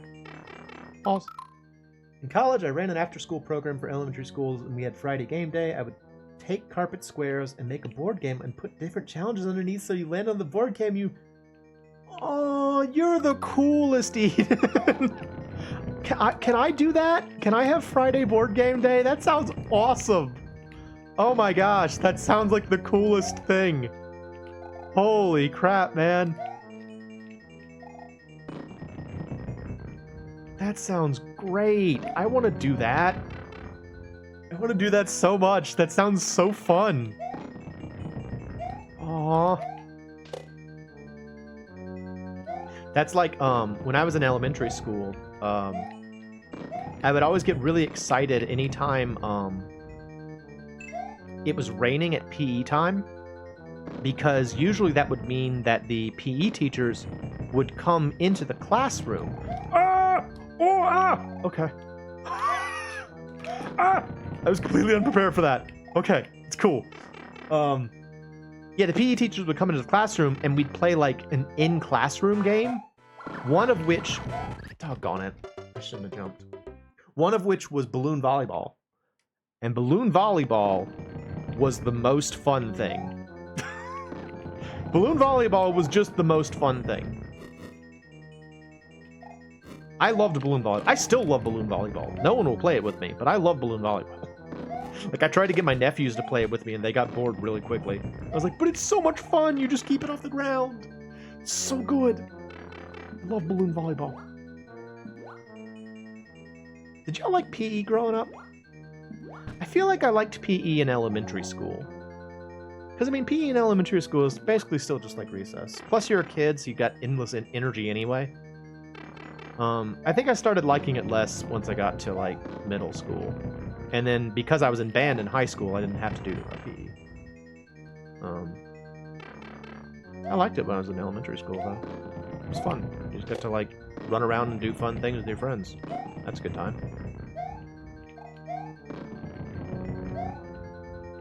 Alright. What? Oh, you played with a parachute? Yes! Parachute was awesome. I feel like I only ever got to play with parachute like a couple of times, though. The parachute was fun.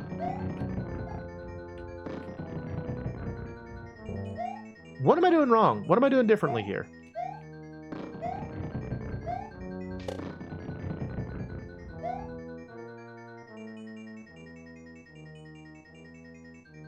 Okay. Yeah.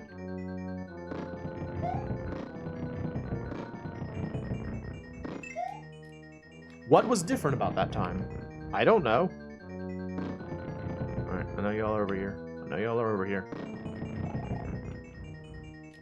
Why did I do that? Why did I do that? Stupid. Stupid. Dumb, dumb, dumb, dumb, dumb.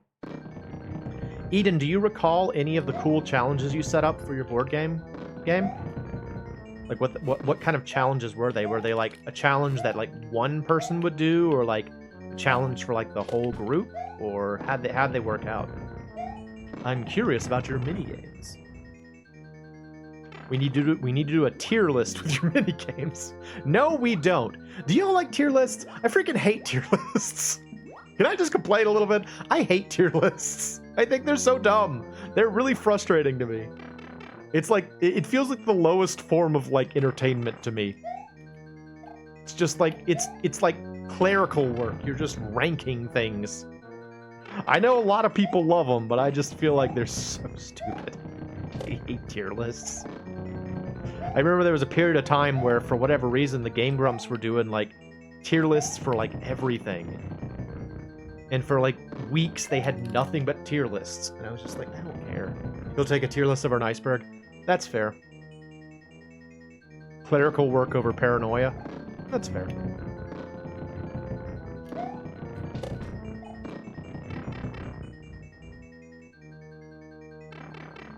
Get booze back there. Woo! So did you know that there are multiple Bowsers?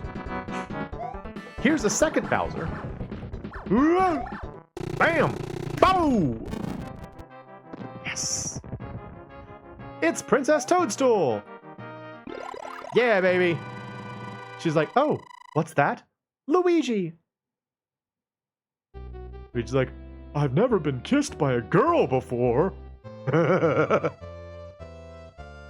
Thank you, Luigi. The kingdom is saved. Now try a more difficult quest. So now we get to go to World 9. Oh, no, I didn't. Why didn't I go to World 9?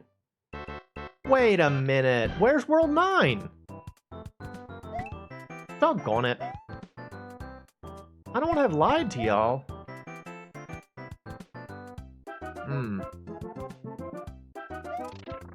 Alright, so to explain what's going on now.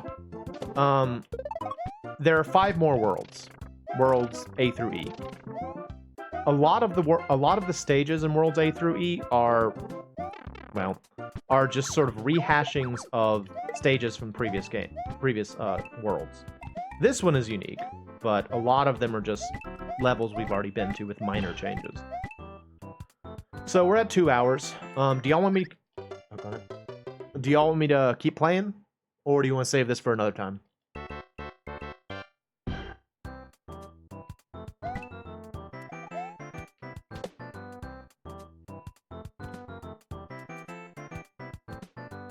Oh, look, they're friends now. Those 2 guys.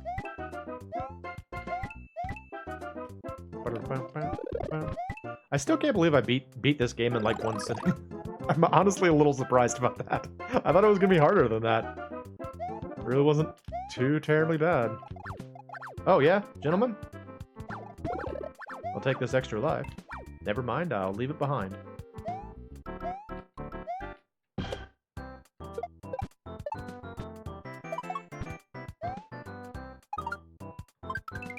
Nice. Off tomorrow, so no bedtime for you. We'll keep playing for a little longer. If it starts to become hard, like I do have work in the morning, so I can't stay up too late, but I'll play for a little bit longer. See how far I can get. I'm frustrated. Holy crap, Luigi. Did you see him just jump all the way up there? That was quite the jump. Okay, can I point out something that my sister pointed out? The mountain is frowning. Look at it frowning. It's so grumpy. Look at that grumpy mountain back there. My middle sister pointed it out to me when we were kids, and I can't not see it. We could try to beat A through E.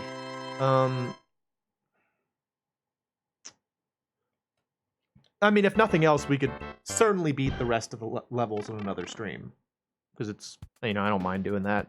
And this game saves, so.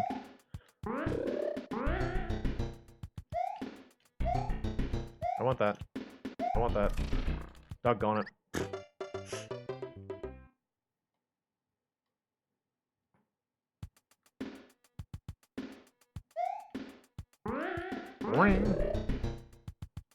That is such a fun sound effect. That sound. I think that's straight from Donkey Kong, actually. Straight out of Donkey Kong. For some reason, my mind immediately associated with that, like, straight out of Compton, but Donkey Kong. Straight out of Donkey Kong. Yeah, this is Lost Levels. Yep. Eden said that she had never seen Lost Levels, or at least never seen all the way through, so... Since we beat Soulblazer, I decided I would just go ahead and try and place... Oh, hello, sir. Hello, sir. I don't like you being... Oh, stop, sir. Okay, see you later. See you later, man. Yeah, I thought I was just going to play part of it until the end of the stream, and then I beat it. Accidentally. It's still so much fun.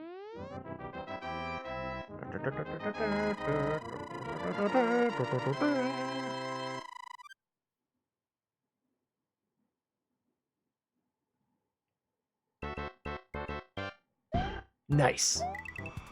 Got those sweet Goomba statues again. Love those guys.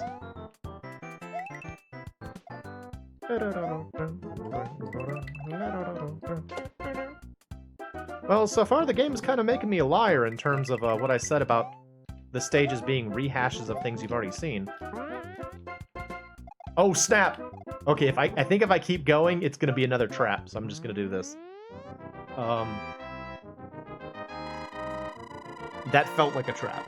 Felt like they were gonna try and trap me there. Yeah, so far all these levels have been unique, so I'm not sure what I was thinking. Oh, that's fast. Oh, that's fast! Okay. Oh! Oh! Everything's fast here. Why is everything so fast here? I don't like that everything's fast here. Oh, I want the mushroom. Oh, no, I didn't get the mushroom. Okay, I'm just gonna go. Everything's fast here. Boo! Hey, what's up, man? What are you doing here? I'm gonna follow you for a sec. This poor Koopa Troopa was like, is he following me? I think he's following me. Are you following me? Yep, sure am. So one thing they did for this game to also make it a little bit tougher is that in the original Super Mario Brothers, whenever a Poodaboo would come out, there would always be sort of a refractory period where they were kind of like, they would stay under the lava for just like a little bit. But in this game, they can pop right back out as soon as they hit the lava. Which is scary. Hello? Is there a mushroom here? Felt like a place where they'd hide a mushroom. Help! Ah, yep, he's got hammers.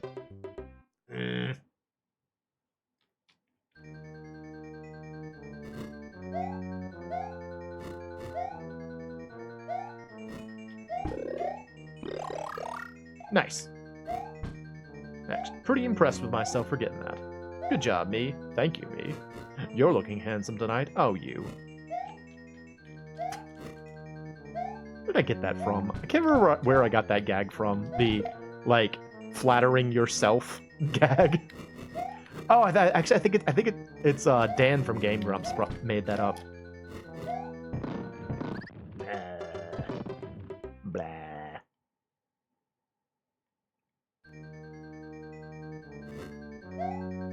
All right, y'all. I'm gonna be lame. I'm gonna call it here. We can beat the remainder of the levels another time. But I do want to figure out what's going on with World 9.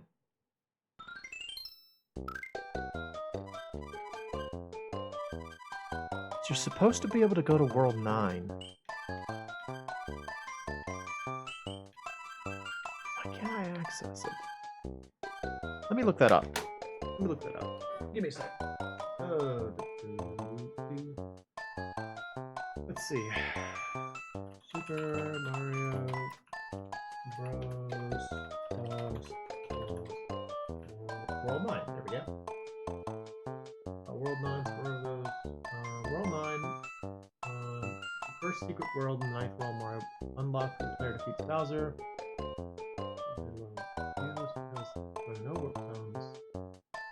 Oh, that's what it is. That's what it was. It's not a lie. Do you remember when we accidentally skipped part of World 5? That was it. You have to beat every stage without warping. Dang! Ah, that's frustrating. Here, I'll show you this. This is what I'm looking at. On the Super Mario Brothers wiki, this is what it looked like in the original game. Let's try 9 World with one game. It's like the whole like the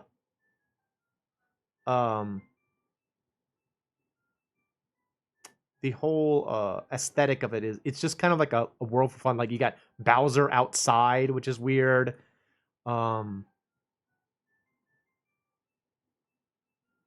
Yeah, it's got like kanji, like kana there. It's cool. It's a cool world. But yeah, just because I accidentally passed up that one place. Oh well. Anyway, we did manage to beat Soulblazer, which is great. We managed to beat most of Super Mario Brothers: The Lost Levels, which is great. So maybe the next time I stream, we'll finish up Lost Levels and then maybe play, I don't know, Mario 2 or something, but we'll see. Anyway, thank y'all for coming out. Appreciate it. And hope y'all had fun. I'm the MoeChicken. This has been soulblazer and Super Mario Brothers: The Lost Levels. And thanks for stopping by.